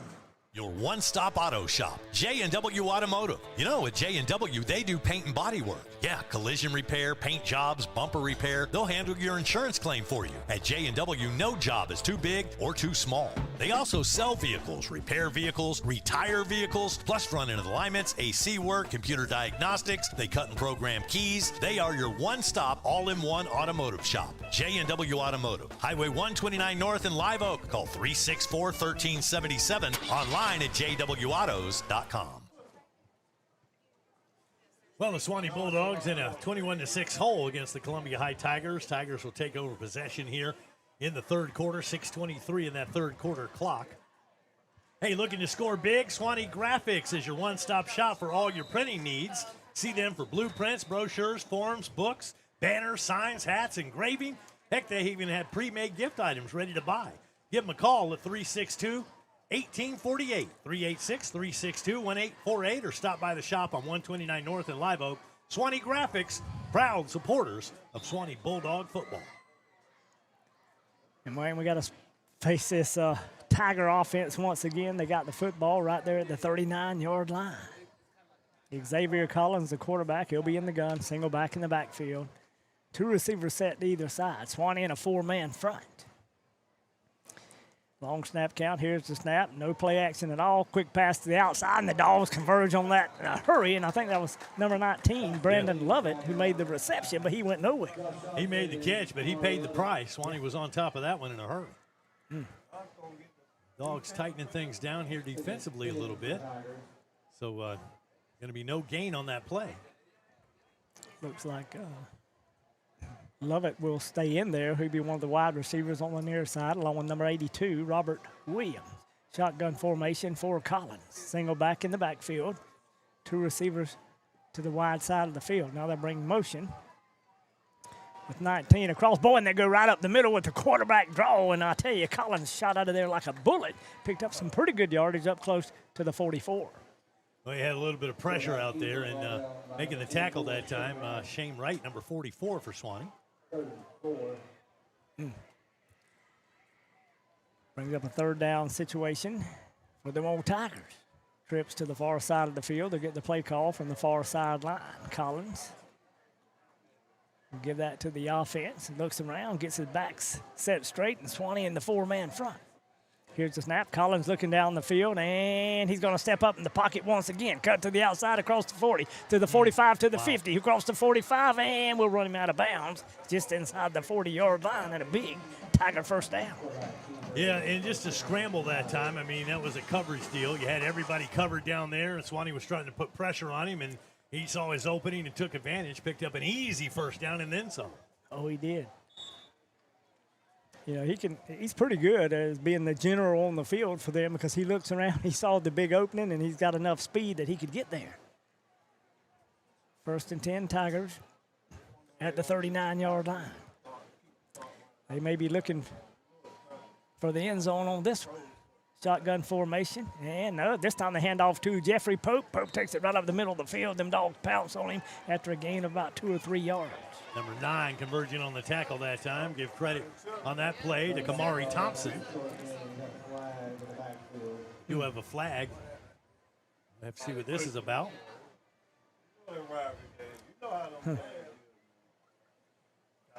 Yeah, waiting to see who the officials are talking to. To each other mostly. Yeah, right now they're just conversing amongst themselves. Now here comes the call. And it's going to go against Suwannee. Personal foul. That's going to go both ways, so offsetting. Okay. There you go. So nothing happened. Exactly. Second down coming up here. Columbia with the football right around the 36-yard line. And Collins will get his play call from the far sideline as the coaches kind of, I guess, hand signal that in. Single back in the backfield. Got a short slot. They'll bring motion to the near side with Days. Quarterback's looking, throws a little screen pass the other way to Pope. He makes the reception, goes forward. Boy, gets close to the first down marker, but maybe a yard or two shy. Looks to be just shy, but it's going to bring up a third down and short here for Columbia High. And when they're in 4-down territory, once again, I wouldn't be surprised if they don't go to the air here for the end zone. Oh, yeah. But they're just shy of that first down marker, so it's going to be third and about a long one. See what they do here. And I was thinking the quarterback this time, Collins, looks like he's going to line up under center. Got a power eye offense going. Yeah. Old-fashioned Tiger football. And now they kind of, boy, Collins getting him safe. That's number 24 in there. And he moved him up to the line of scrimmage, taking back. That's Joshua Jones. He's usually a defensive lineman. And I guess a little bit of confusion out there, and they're going to have to burn a timeout. So we'll step away back after this on rivercountrysports.com. Wayne Fire Live Oak has the largest factory rebates with the best built manufactured homes on the market. We also have the best price per square foot with models starting at just $59.9. With prices like that, these homes are below factory invoice pricing. Ready to move now? Ask about our affordable land home packages. We guarantee Wayne Fire Live Oak can't be beat when it comes to price, service, and quality. Shop Wayne Fire Live Oak today or online at waynefirehome.com. Well, I appreciate you tuning in here to River Country Sports and checking out Suwannee Bulldog football here on this Friday night, opening night of high school football in the state of Florida. And right now, Suwannee on the short end of things, Columbia leading 21-6 here at Paul Langford Stadium. And it looks like the Tigers going to keep everybody in tight. They got the play call about right. They got big number 24, Jones. He'll be the lead back or the fullback. They got 90 in there, Rawson. And they hand off to Pope off the right side. He finds a crease and looks like he got enough for the first down. You know, and that's just, they're telling you what they're doing right there. Yeah. You know, we need a yard. We're going to line up with the power eye. We're going to come right here, and they do it. Oh, yeah. And then they just get it done. No, and that's the way you got to usually do that. And, hey, that's just putting it on the line as man against man and go after it. Exactly. Tigers up at the line of scrimmage, Dogs in a four-man front. A little surprised Suwannee didn't sneak the backers up there.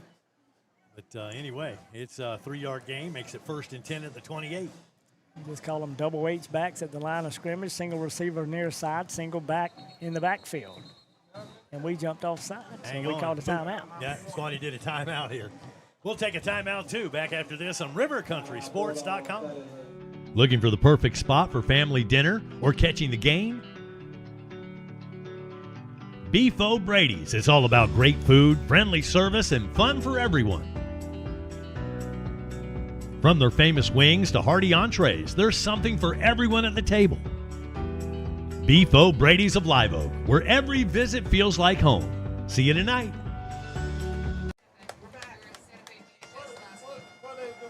Suwannee Bulldog football, rivercountrysports.com. It's the Bulldogs and the Tigers. What can you say when Live Oak and Lake City get together? It's always a special thing. But a rivalry normally is a back and forth kind of thing, and this has been a one-sided rivalry for many, many years. Yeah, it really has, and it's just the way it's become and the way it is, and I don't know if you can change that at this point. Well, you just got to get better. That's all I can tell you. Right now, the Tigers are a better team. Well, one thing that's better, I'm talking about the press box. The They renovations. have. I mean, it's awesome. Yeah. They have, and I understand that Coach Green was the guy behind this, but they've spiffied this place up. They have. They Looks sure good. have painted the thing. Boy, green and white. Got Bulldogs on the back. Oh, my. We even got green lights in here. Yeah. Looks good. Shotgun formation for Collins. Single back. Hands off to the single back. That'll be Horn. Ball's Boy. loose. And it does come loose. Boy, there's a big old pile up for it, but I don't know if we can even come up with it. Well, both teams say they have it, and the officials are not saying not- Tigers. Still Tigers. Wow. But the ball did come loose there. Yeah. They'll get a pretty good gain out of that. Let's see if the I'm waiting for them to move the sticks up there. Well, that's when you know your night. Things are going your way. It's your night when that ball bounces the right way, and you can maintain possession like that. Yeah, it just comes right back to you. This time, them old Tigers are all in tight. They got a lot of people at the line of scrimmage. The long back will be Pope, and the quarterback, Collins, is under center. Little play action to Pope, roll to the near side, throw to number 24. We're all over him like white on rice, and we pound him to the turf right around the 10. And a nice job out there not to let his man go is Trevon Feed. And he did all he could just to hold on there and get him on the ground. Yeah, and that completion was to number 24, Joshua Jones. You know, they list him as a defensive lineman, 6 foot, 235 pounds. Wow. Both fullback, utility player. At about 6 yards there. Shotgun formation for Collins. Single back will be Pope this time to his right. They'll bring motion with number 19, Lovett, across, and it's going to be Collins rolling to the far side. He sees end zone, cuts it back, and hammers it in there for the touchdown. Yeah, second time tonight. He is that time he met a little resistance, but he still got to the end zone and scores a Columbia High touchdown. And they've got a doggone train sound on the far side every time they score. Oh, yeah. They brought that with them. They brought a lot with them. Yeah, they did. A lot of weapons. Well, Collins runs into the right defense. He might think about sticking that nose in there that hard if the right one hits him. The extra point will be attempted by Mathen Cook. He's been on the money tonight so far. Here's the snap, set down on the tee. It's up, and he hammers it through the upright. It's good, and the Columbia High Tigers extend their lead now 28-6. Tigers over the Bulldogs on rivercountrysports.com. What is Kinetic Fiber Internet? It's internet at the speed of light that helps you do everything better. It's a dedicated connection to your home that keeps everyone connected at the same time. It's cutting-edge technology that grows with you and lets you browse, stream, and game with virtually no lag or buffering. Ultra-fast, ultra-reliable Kinetic Fiber Internet. Internet better. Suwannee Bulldog football, rivercountrysports.com, now 28-6. It's, boy, ever since that first touchdown, it's been all Tigers since then, since the lightning delay. Oh, yeah. I'm going to use that excuse. I told you it was bad luck. Yeah. I don't think they had anything to do with it, but I'm going to go with that. We can do it. Cook will tee it up at the 40. He'll put a foot into it. And I'm thinking it's going to go into the end zone. Kind of hard to see the corner down there. Come out at the 20-yard line, and that's where Suwannee will take over possession. So Dogs down big. They could use a little momentum here. Boy, I'd like to get some more points out of this thing anyway. Yeah, see if we can at least get the offense group back together and put some kind of drive together. Go down the football field, like you say, get some points. Well, I remember the one touchdown they did score is a mix-up on coverage, and Cherry got wide open. Yeah. And made the catch and waltzed into the end zone, and we were thinking, man, we got it going on. Oh, yeah. And meanwhile, 28 points later, here we are. Well, we're not having very much time to throw the football here of late. I mean, once you kind of get behind in the score. Well, and if you can't get a running game going and they know what you're going to do, that just makes it easy for the defense to pin their ears back and come at you. Columbia with the four-man front. Backer stacked in behind them. Shotgun formation for Sykes. Single back. Going to do a little, a quick pass out here intended for number 1, Cherry. Right around the 39. It goes incomplete. Yeah, just a little underthrown and tried to shoestring that one, but couldn't come up with it. So an incomplete pass. But, you know, I mean, that's one thing a defense always wants to do. You want to shut down the running game and make them one-dimensional. Oh, yeah. And that's what the Tigers have managed to do tonight. They have done that. And like I say, they always have a very good defense and tough to deal with. No doubt about it. Dogs out of the huddle and up to the line of scrimmage. Tigers digging in on the other side. 2 receivers set on either side of the football field for Suwannee. Shotgun formation for Sykes with the single back. Here's the snap, and they're coming after us once again. We're just going to put it up for Fryer, but Fryer couldn't even get close to the football. We had to chunk it. He chunked it out there. There is a flag out there, so let's see. The officials may have saw interference. Fryer was grabbed by the collar, but it was just an inadvertent grab, but I don't know if that's what it was on.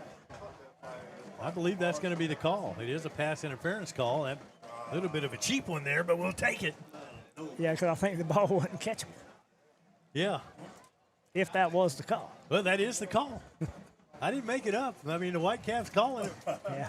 So take what they give you. That's a little bit of a gift, but there you go. Maybe that's the spark they need. Yeah, we need some kind of yardage. gift. Ball spotted right at the 35-yard line. 1st and 10 Dogs from there. We trail 28-6. Shotgun formation for Sykes. This time we'll hand off and we'll go nowhere but backwards. Big number 9 shot through there for them old Tigers.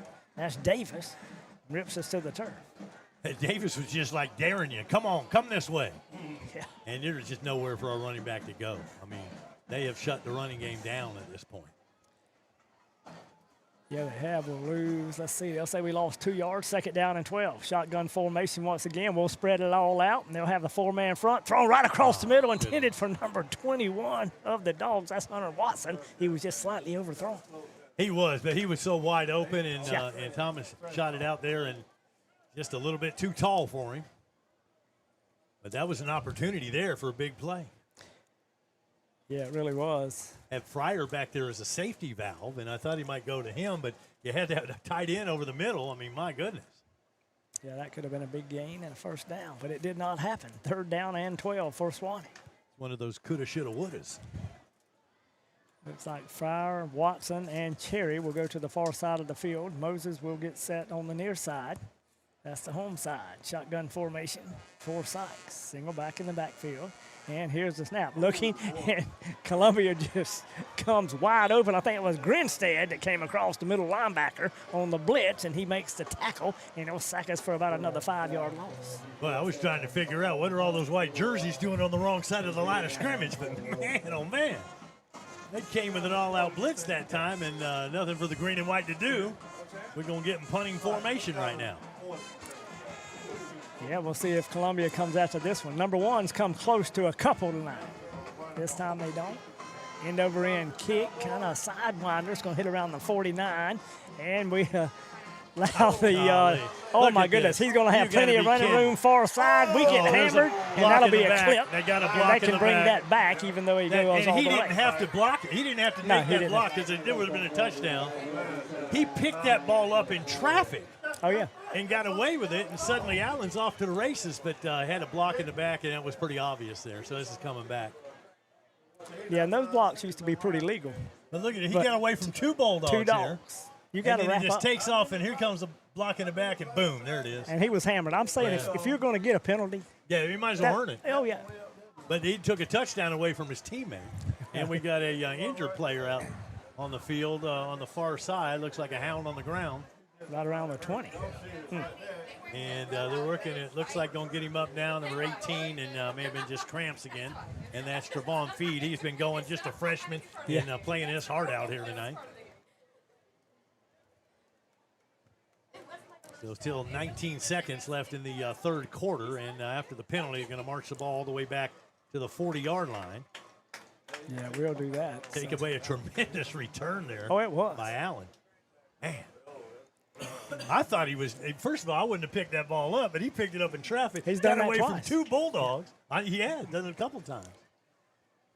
And he was off, man. There was nobody on him. Once he got to the far side, they didn't really need that block in the back as he was scored. No, he was gone. I mean, it was Katie bar the door. Yeah. So somebody send that Tiger a thank you note. Goodness. All right, 1st and 10 Tigers. They set up at their own 40-yard line. Collins remains in at quarterback. He'll be in the gun. Single back in the backfield, 2 receivers set to the near side. They have that short slot that's more like a, I guess you want to call him an H-back. And hold everything. This kind of puts him an extra blocker back there. We used to call that a wing back in the day, and now kind of an H-back, a hybrid, if you will. But back when you used to face that wing T week in and week out, you used to have those double wings, and you didn't know where the doggone ball was going. Double wing nasty and a trap somewhere up there somewhere. Steady dose of that, no doubt about it.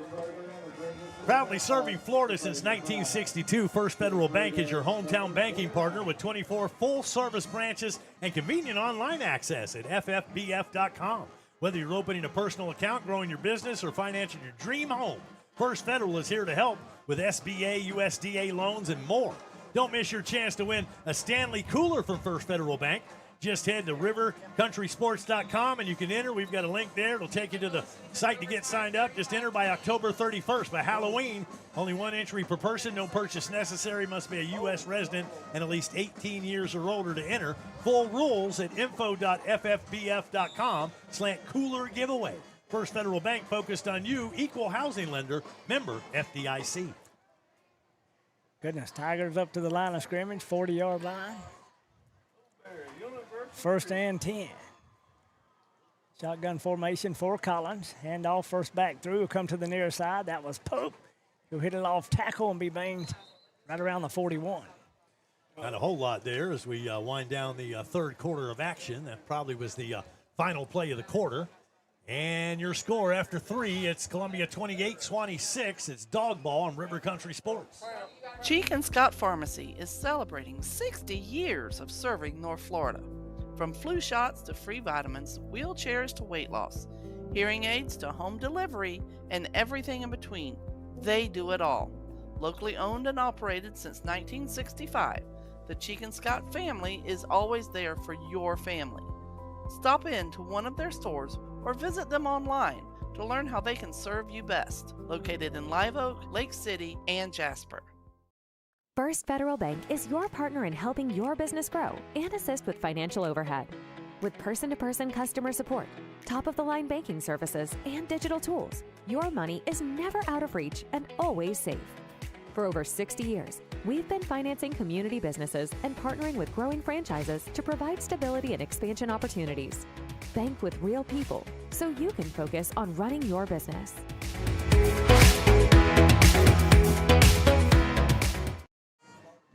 RiverCountrySports.com, that's where we are. Appreciate you tuning in. Hey, appreciate you subscribing to the channel. Make sure you like the channel. We'd love to hear your feedback. You can always let us know what you're thinking. Just email us at rivercountrysports@gmail.com. Pretty easy to get a hold of us. You can also get a hold of us on Facebook. We're on Instagram and pretty much everywhere. And right now, Suwannee in a big hole here as we begin the fourth quarter of action. Yeah, and we still got 12 minutes to go, trailing 28-6. Shotgun formation for Collins. Dogs in a 5-man front. Low snap. We don't come after it. There's and, no green Collins, around it. No, there is not. And he's going to throw a pass. He's going to say he caught the ball at the 50-yard line. And how does that happen? Yeah. That took forever. Ball on the ground. He picks it up, regroups, and there's nobody around. And he just lofts that ball out. And, it's like it's no big deal. Yeah, he pretty much back there did the T-Berry shuffle, and they just shuffled it outside to a receiver that looked like he was just dragging towards the sideline. Oh, my. Could have made a sandwich back there. Had all that time. Goodness. Collins in the gun once again. Columbia with the first down right at the 50-yard line. Receivers set on either side. Here's the snap, a low one. Collins picks it up, throws it out there to the receiver, complete to Codwell on the far side. He'll pick up 3, maybe. And a nice catch, or a nice tackle that time by Jamarcus Cherry out there on the coverage. Bring up a second down situation. They only get him a gain of about 2. You would. Suwannee's giving it their all. It's not like they're not out there giving 100%. Oh, yeah. Suwannee in a 4-man front, shotgun formation for Xavier Collins. Single back in the backfield. That'll be number 6, Jeffrey Pope. Handoff, no. Play action to Pope. Intended for Days, and this time he overthrows him. And that one just off the mark that time. Pretty good coverage out there by Kamari Lovett on the near side. Got stats coming from Jamie Watcher, Lake City reporter. Man, they do a great job covering high school athletics. So read all about the Bulldogs in tomorrow's edition of the Lake City Reporter. Right now, the Tigers facing a 3rd down and 8 from the 48-yard line. Collins in the gun, 2 receivers set on either side. Here's the snap, and Collins looking over the middle of the football field, wide open, quarantined, and somebody say touchdown for Days once again. Well, I don't know who was supposed to have coverage out there. But nobody had number 19 covered. Oh, it was 19? He was quarantined. Yeah, that was Brandon Lovett that time. They did a pretty good job, and I don't know where he came from. Well, I don't think the defense knows where he came from either, but with 10:53 to go, this is turning into a blowout. Collins to Lovett. And then their money man, Mathan Cook, number 89. He'll try to bang one through the uprights. Been perfect so far. Yeah, he has. He'll be down there in the dark corner. Nothing to it. It is good. No, nothing to him. All right, we'll take a timeout here. 35-6 now. Tigers with a big lead on RiverCountrySports.com. Uh-oh, better call Bennett's. When it comes to glass, in this area, folks know to call Bennett's Glass Company. Serving Live Oak and the surrounding areas for over 50 years. Their reputation speaks for itself. From commercial to residential, new construction, remodeling, custom glass, auto glass, shower doors, mirrors. Tell your insurance company you want Bennett's. Bennett's Glass Company on Gold Kiss Boulevard in Live Oak, 386-362-2295. When glass breaks, better call Bennett's. Back here on rivercountrysports.com, don't forget Rapid Fiber Internet offering 100% fiber internet and phone services for Suwannee Valley Electric Co-op members. Easy installation, high quality, ultra-fast speeds, great service, and it's affordable. To get signed up or for more information, visit rapidfiber.com. That's rapidfiber.com or call 866-64-RAPID. And the Mo Tigers, after the score, will kick off from the 40-yard line. That's Nathan Cook. He puts a foot into it. Far side of the football field to go into the end zone, and that'll bring it out for the Dogs to the 20-yard line. Back after this on rivercountrysports.com. In the heart of the red zone is where the game is won, and you need a dealership that knows about scoring big. At Roundtree Moore Ford, we've scored this area's largest selection of new and pre-owned inventory. And right now, we're scoring rates as low as 0%. It's time to get out of the stands and score big in the Roundtree Moore Ford red zone. At Roundtree Moore Ford, the customer always wins. So make your next ride a touchdown at RoundtreeMoreFord.com today. And back here on the broadcast, River Country Sports, 35-6, Columbia with the lead. Suwannee takes over. They've got the ball at their own 20-yard line.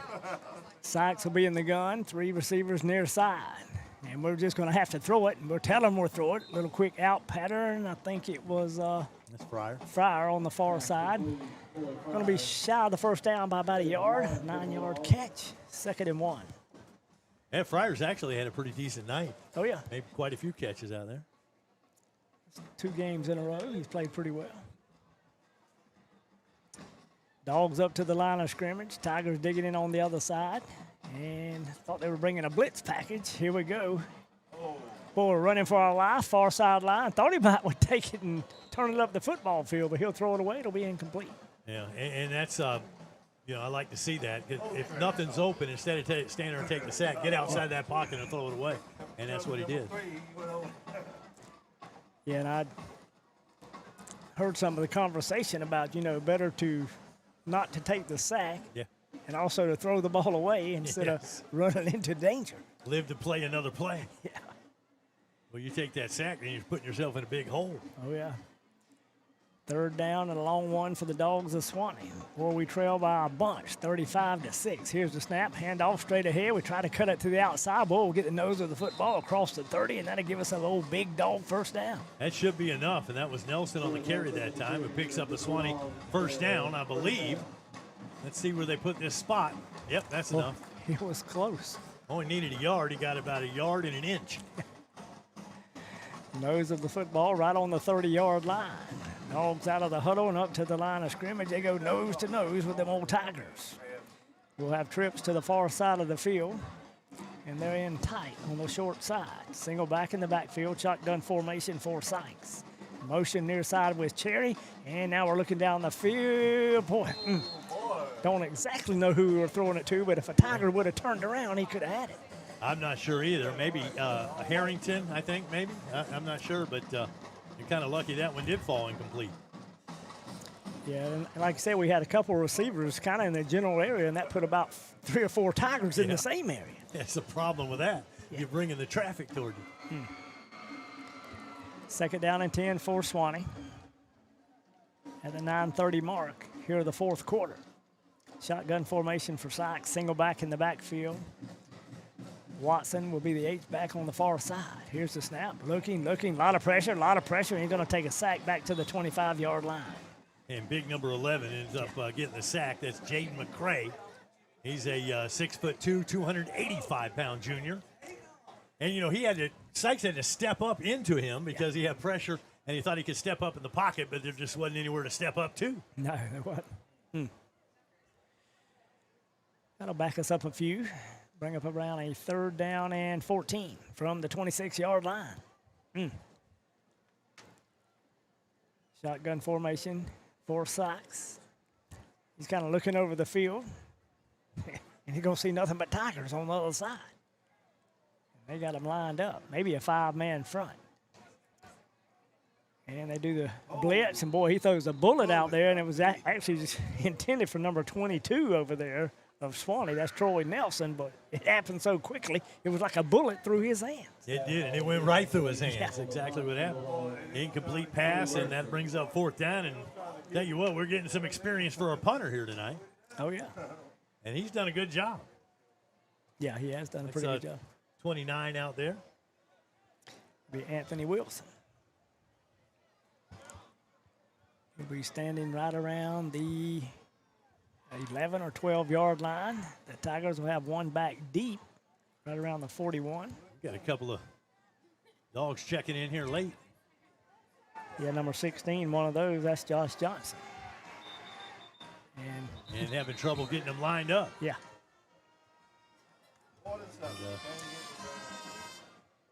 So it's going to cost us 5 yards because can't get personnel out on the field, but we're going to have to take the delay there.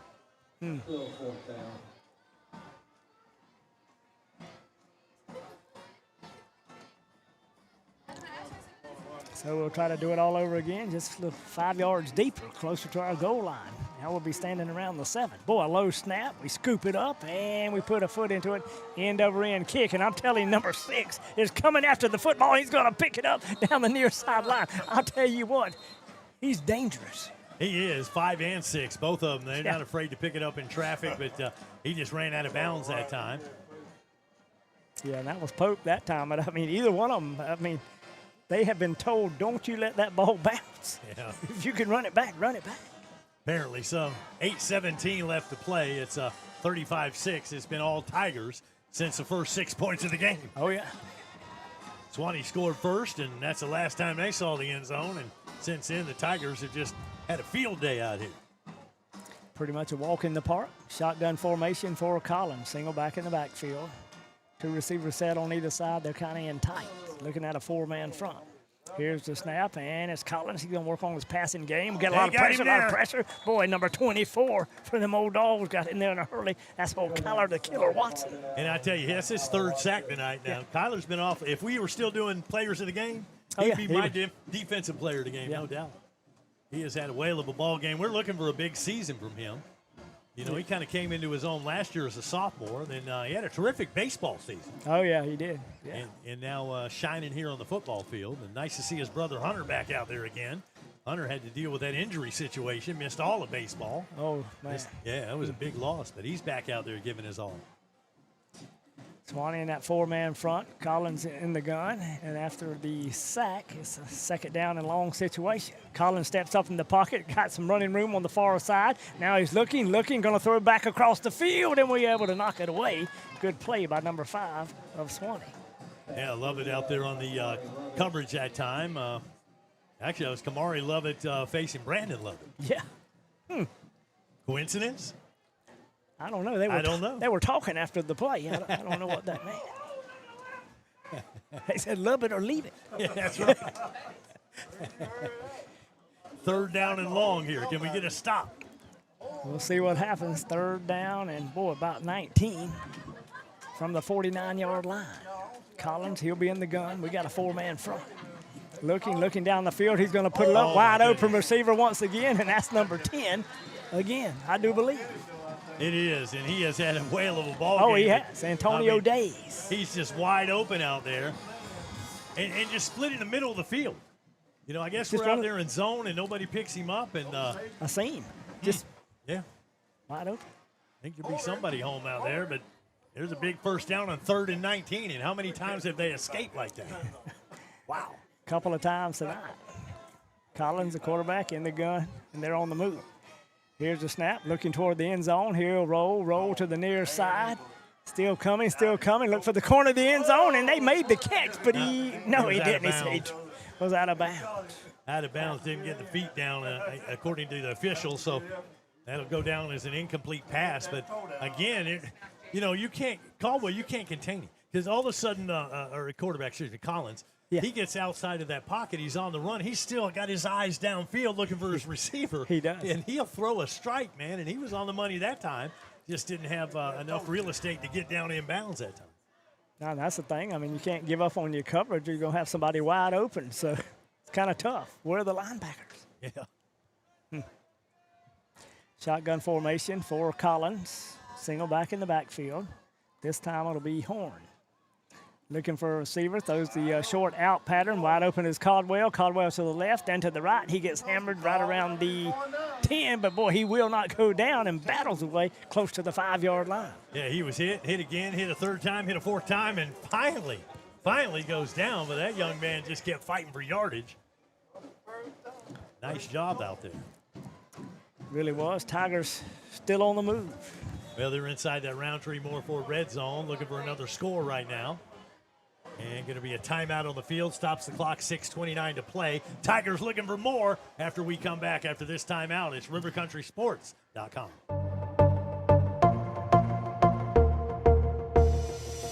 It's an old rivalry tonight. The Dogs host the Tigers of Columbia in the Doghouse. And at Live Oak Jewelry, you can start that new fall season by choosing from a beautiful selection of styles and designs.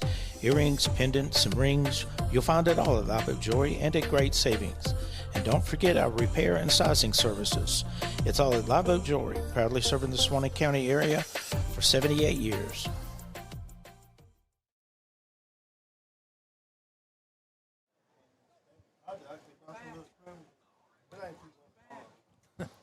Okay, we're back apparently here on rivercountrysports.com. 35-6 is your score with 6:29 to play in the ball game. We've got an official timeout on the field, and both teams take advantage of that. Getting a little hydrated there. And now back out here. Columbia's got a first and goal at the 5. They lead big, and they're looking for more. Yeah, they are looking for more. And they're on the 5-yard line. Yeah. I mean, knocking at the door. Collins, the quarterback, he'll be in shotgun formation. Number 25 will be the lone back. That's Jerome Horn. Now they'll bring motion to the near side with Days. Collins looks, goes back to the left, tries to throw it to the corner of the end zone, and it should be incomplete. It is incomplete. And Caldwell went up high for that ball, but good coverage out there. Looked like Williams, I believe, number 23 on the coverage. And while he was up high, he got hit. Ball was in the air, and let's hope he's okay. But he took a hit while he was in a vulnerable position. Yeah, he was airborne as he went up to the corner past the pylon, and then he got hit right smack dab in the small of the back. So we're hoping he'll be okay, and maybe just a stinger because he popped back up, puts his helmet back on. He'll have to take a play off, but looks like he's going to be all right. Yeah, just probably had the breath knocked out of him. That's always a tough spot there. When you're a receiver and you go up high point like that, you're vulnerable and you take that hit. And I think that's exactly what happened. Had the breath knocked out of him. But tough young guy. So they had all their backs and the receivers over there on the sideline. The old linemen that do all the work, they just stayed right there on the field. They know what they got to do. It's called block. Yeah. Shotgun formation for Collins. Single back in the backfield. That'll be Horn. And it's going to be Collins, the quarterback, rolling this way. We got pressure. He does a little juke move going back to the other side and maybe trips over one of his own players. He'll lose all the way back to around the 12. Yeah, he actually tripped over the turf monsters. What happened there? But he did a Houdini to get away from 2 Bulldogs that time. I thought they had the sack because he danced away from one, saw one coming from his blind side, and somehow, whoop, he got away from those 2. But then he lost his footing. Mercy. Yeah, he was trying to dance his way and just dance his way out of his own shoes. That'll back him up to around the 12 or 13-yard line.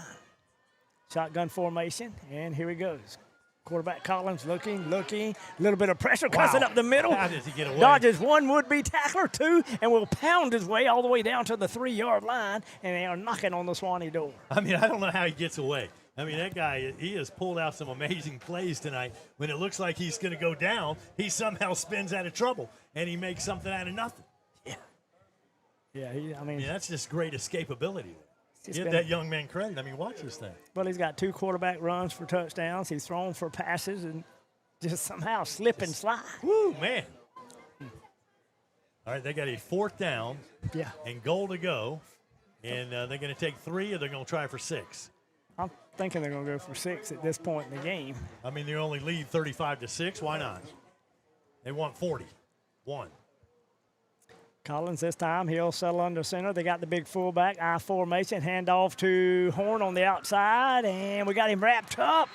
And somehow he gets into the end zone. He just out-toughed us to the end zone. I mean, it's just sheer want to. You know, we were there. We met him in the hole. We had the tackle. We had him stop. But he just refused to go down, and he outworked us to the end zone. I mean, what else can you say? No, I mean, what can you say about it? Yeah, no. I mean, that's just power football there. They're in the eye. They give the back the ball. We hit him at about the 5. He wrestles around. We got 3 or 4 Bulldogs on him, and he squirts loose. Touchdown. Mercy. And here comes Mr. Automatic, Cook, to attempt the point after.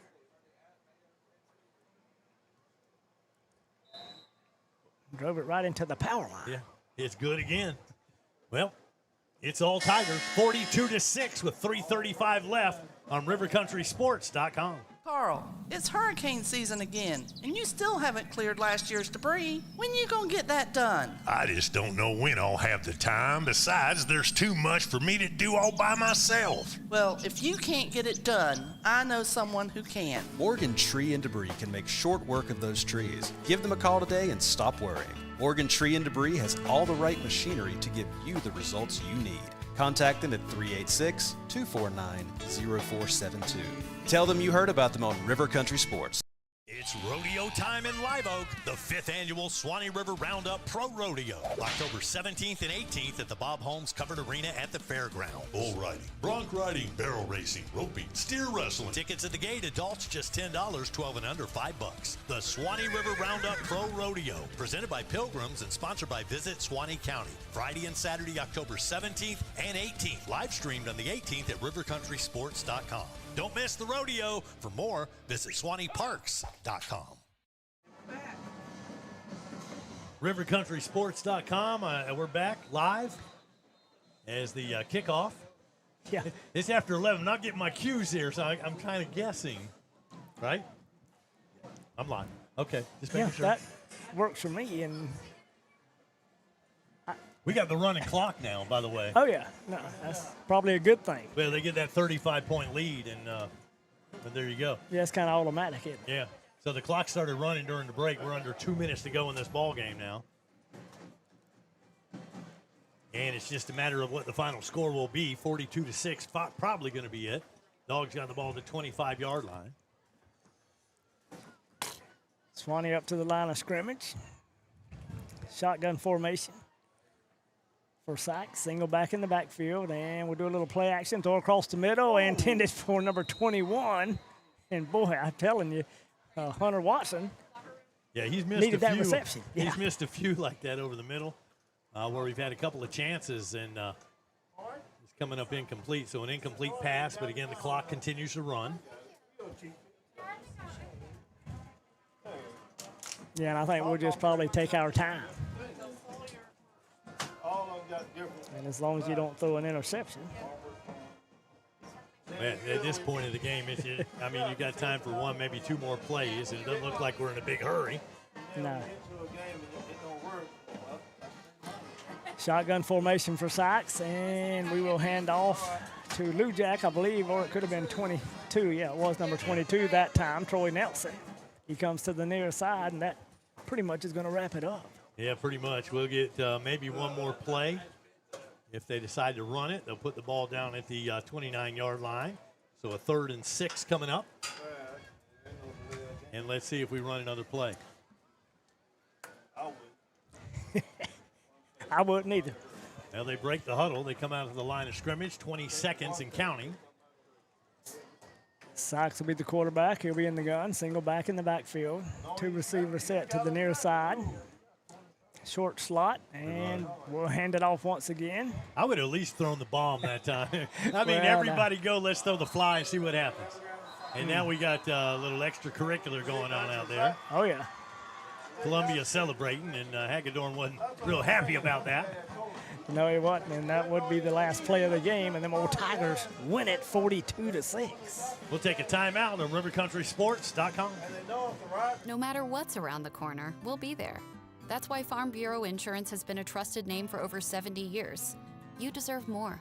You deserve a promise.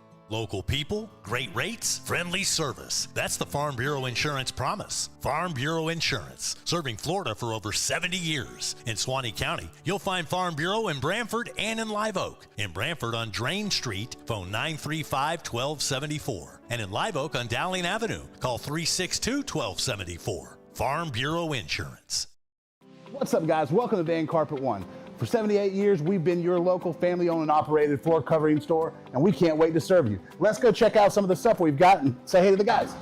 Hey guys, this is Michael Van here at Van Carpet One. Wanted to show you our huge display of carpet. Got about 1,000 rolls for you that we can order. We also keep about 100 in stock that are on clearance, so please come down and give us a visit. We appreciate it. Come in and see the largest tile collection in North Florida. Van Carpet One has every tile you could possibly imagine. If you can't find it here, they don't make it. Guys, take a look at this. This is just some of our options in waterproof vinyl plank, where we have the largest selection anywhere around here, including over 70 pallets in stock, ready to go right now. Come in and see our fantastic selection of elegant hardwood too, followed up by fantastic service that you expect from a company like Van Carpet One. Come on in and see us. We can't wait to serve you. And that's a boom shakalaka.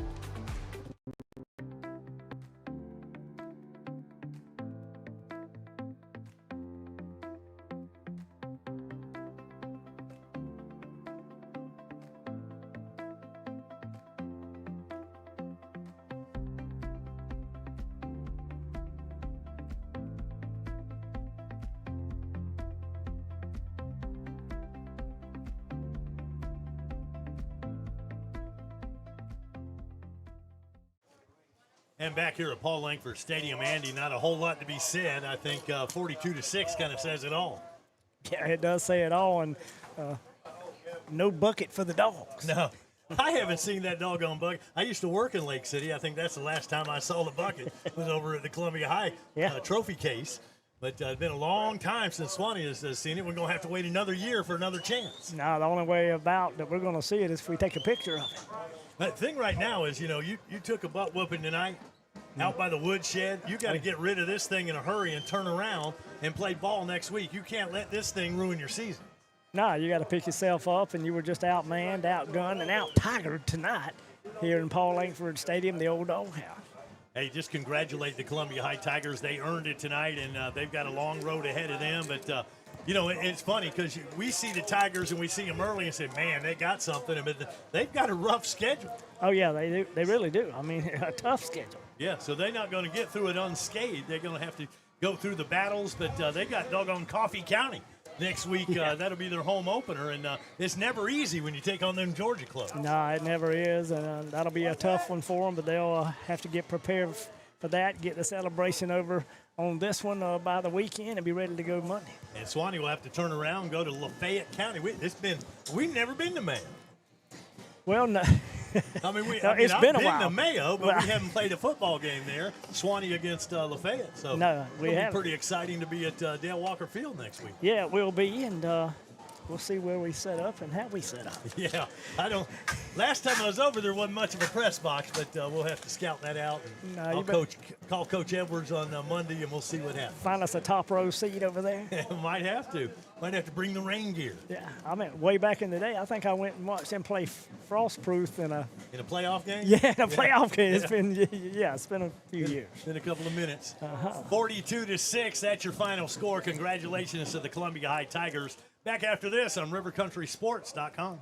Your one-stop auto shop, J&W Automotive. At J&W, they do paint and body work. Yeah, collision repair, paint jobs, bumper repair. They'll handle your insurance claim for you. At J&W, no job is too big or too small. They also sell vehicles, repair vehicles, retire vehicles, plus front-end alignments, AC work, computer diagnostics. They cut and program keys. They are your one-stop, all-in-one automotive shop. J&W Automotive. Highway 129 North in Live Oak. Call 364-1377. Online at jwautos.com.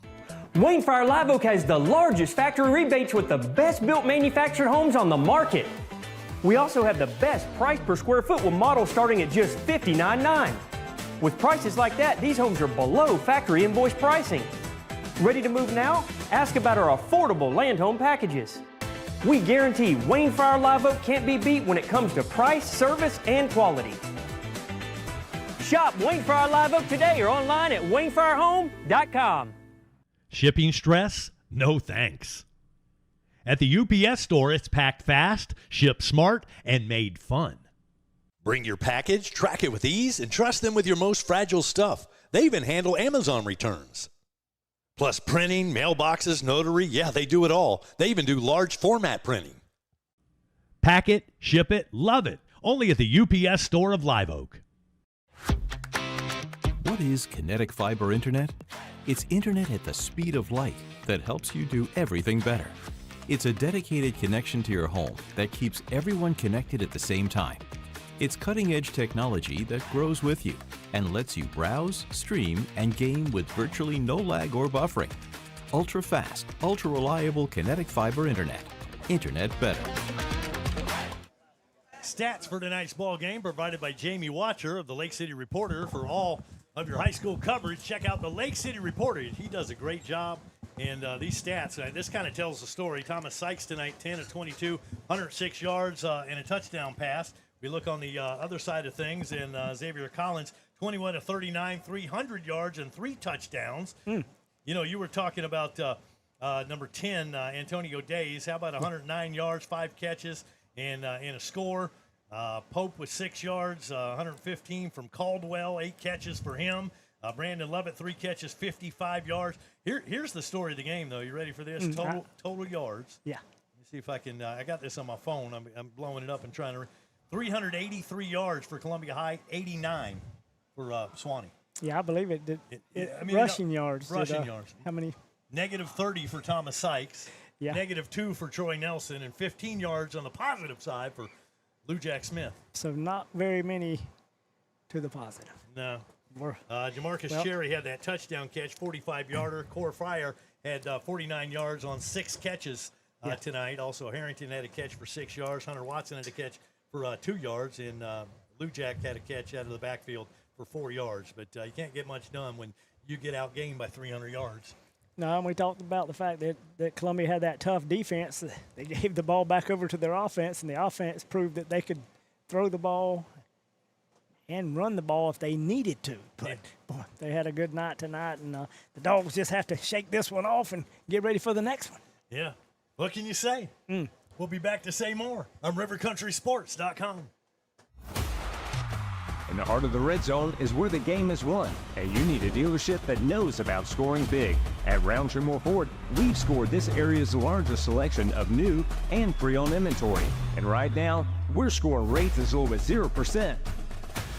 It's time to get out of the stands and score big in the Roundtree Moore Ford red zone.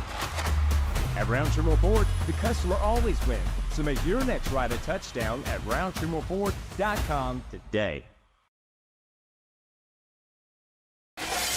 Uh-oh, better call Bennett's. When it comes to glass, in this area, folks know to call Bennett's Glass Company. Serving Live Oak and the surrounding areas for over 50 years. Their reputation speaks for itself. From commercial to residential, new construction, remodeling, custom glass, auto glass, shower doors, mirrors. Tell your insurance company you want Bennett's. Bennett's Glass Company on Gold Kiss Boulevard in Live Oak, 386-362-2295.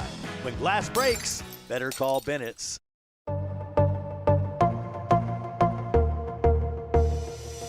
It's an old rivalry tonight. The Dogs host the Tigers of Columbia in the Doghouse. And at Live Oak Jewelry, you can start that new fall season by choosing from a beautiful selection of styles and designs.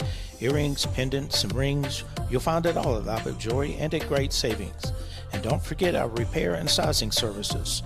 It's all at Live Oak Jewelry, proudly serving the Suwannee County area for 78 years. Carl, it's hurricane season again, and you still haven't cleared last year's debris. When you gonna get that done? I just don't know when I'll have the time. Besides, there's too much for me to do all by myself. Well, if you can't get it done, I know someone who can. Morgan Tree and Debris can make short work of those trees. Give them a call today and stop worrying. Morgan Tree and Debris has all the right machinery to give you the results you need. Contact them at 386-249-0472. Tell them you heard about them on River Country Sports. And back here at Paul Langford Stadium, see the Hamilton County Trojans got a win tonight. They beat Joshua Christian by the score of 22-0. Also, I told you Childs was going to Alabama and or playing a team from Alabama, but they took it on the chin. Dothan, Alabama, 42-17 over the Childs Timberwolves in action tonight. I guess some other scores. Got Chiefland over Williston in overtime. How about this score? Good. Chiefland 36, Williston 35. Man, that was a good one. Yeah, it was in overtime. Had Bradford County beat Baker County 24-0 in a big rivalry game. Had Yulee over Union County tonight. 21-6 was the final there. I understand Bramford fell in their ball game. Didn't you hear that? Against North Florida Educational Institution. Lafayette County 41-0 over Dixie County tonight. Interlochen beat Keystone Heights 36-0. Taylor County, told you they had a loaded bunch this year. They got a win over Fort White. Scout them Indians 20-3 was the final in that one. And just some of the games from around the area. But Suwannee, of course, taking it on the chin tonight, losing to those Columbia High Tigers final there 42-6. Andy, back to wrap up the broadcast after this final timeout on rivercountrysports.com.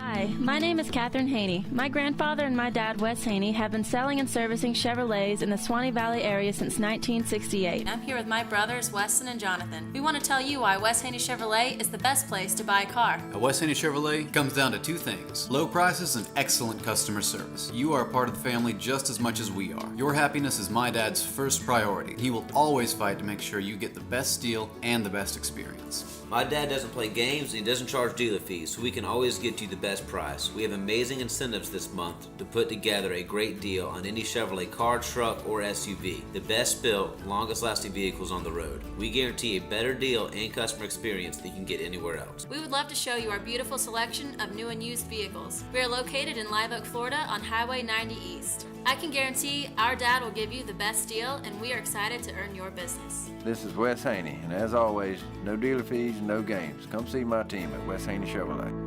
First Federal Bank is your partner in helping your business grow and assist with financial overhead.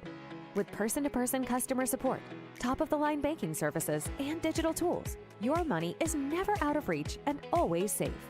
For over 60 years, we've been financing community businesses and partnering with growing franchises to provide stability and expansion opportunities. Bank with real people so you can focus on running your business.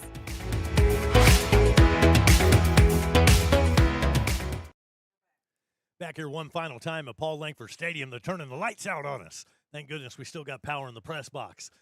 The Suwannee Bulldog football here on River Country Sports has been brought to you in part by Farm Bureau Insurance, by Van Carpet One, by Suwannee Parks and Recreation, by J&W Automotive, by Wayne Fryer Homes, by Beef O'Brady's and the Live Oak UPS Store, by Kinetic, by Windstream, by Roundtree Moore Ford, home of the Roundtree Moore Ford Red Zone, by Bennett's Glass Company, by Live Oak Jewelry, by Morgan Tree and Debris, by the Suwannee County School District, by Wes Haney Chevrolet, and by Suwannee Graphics.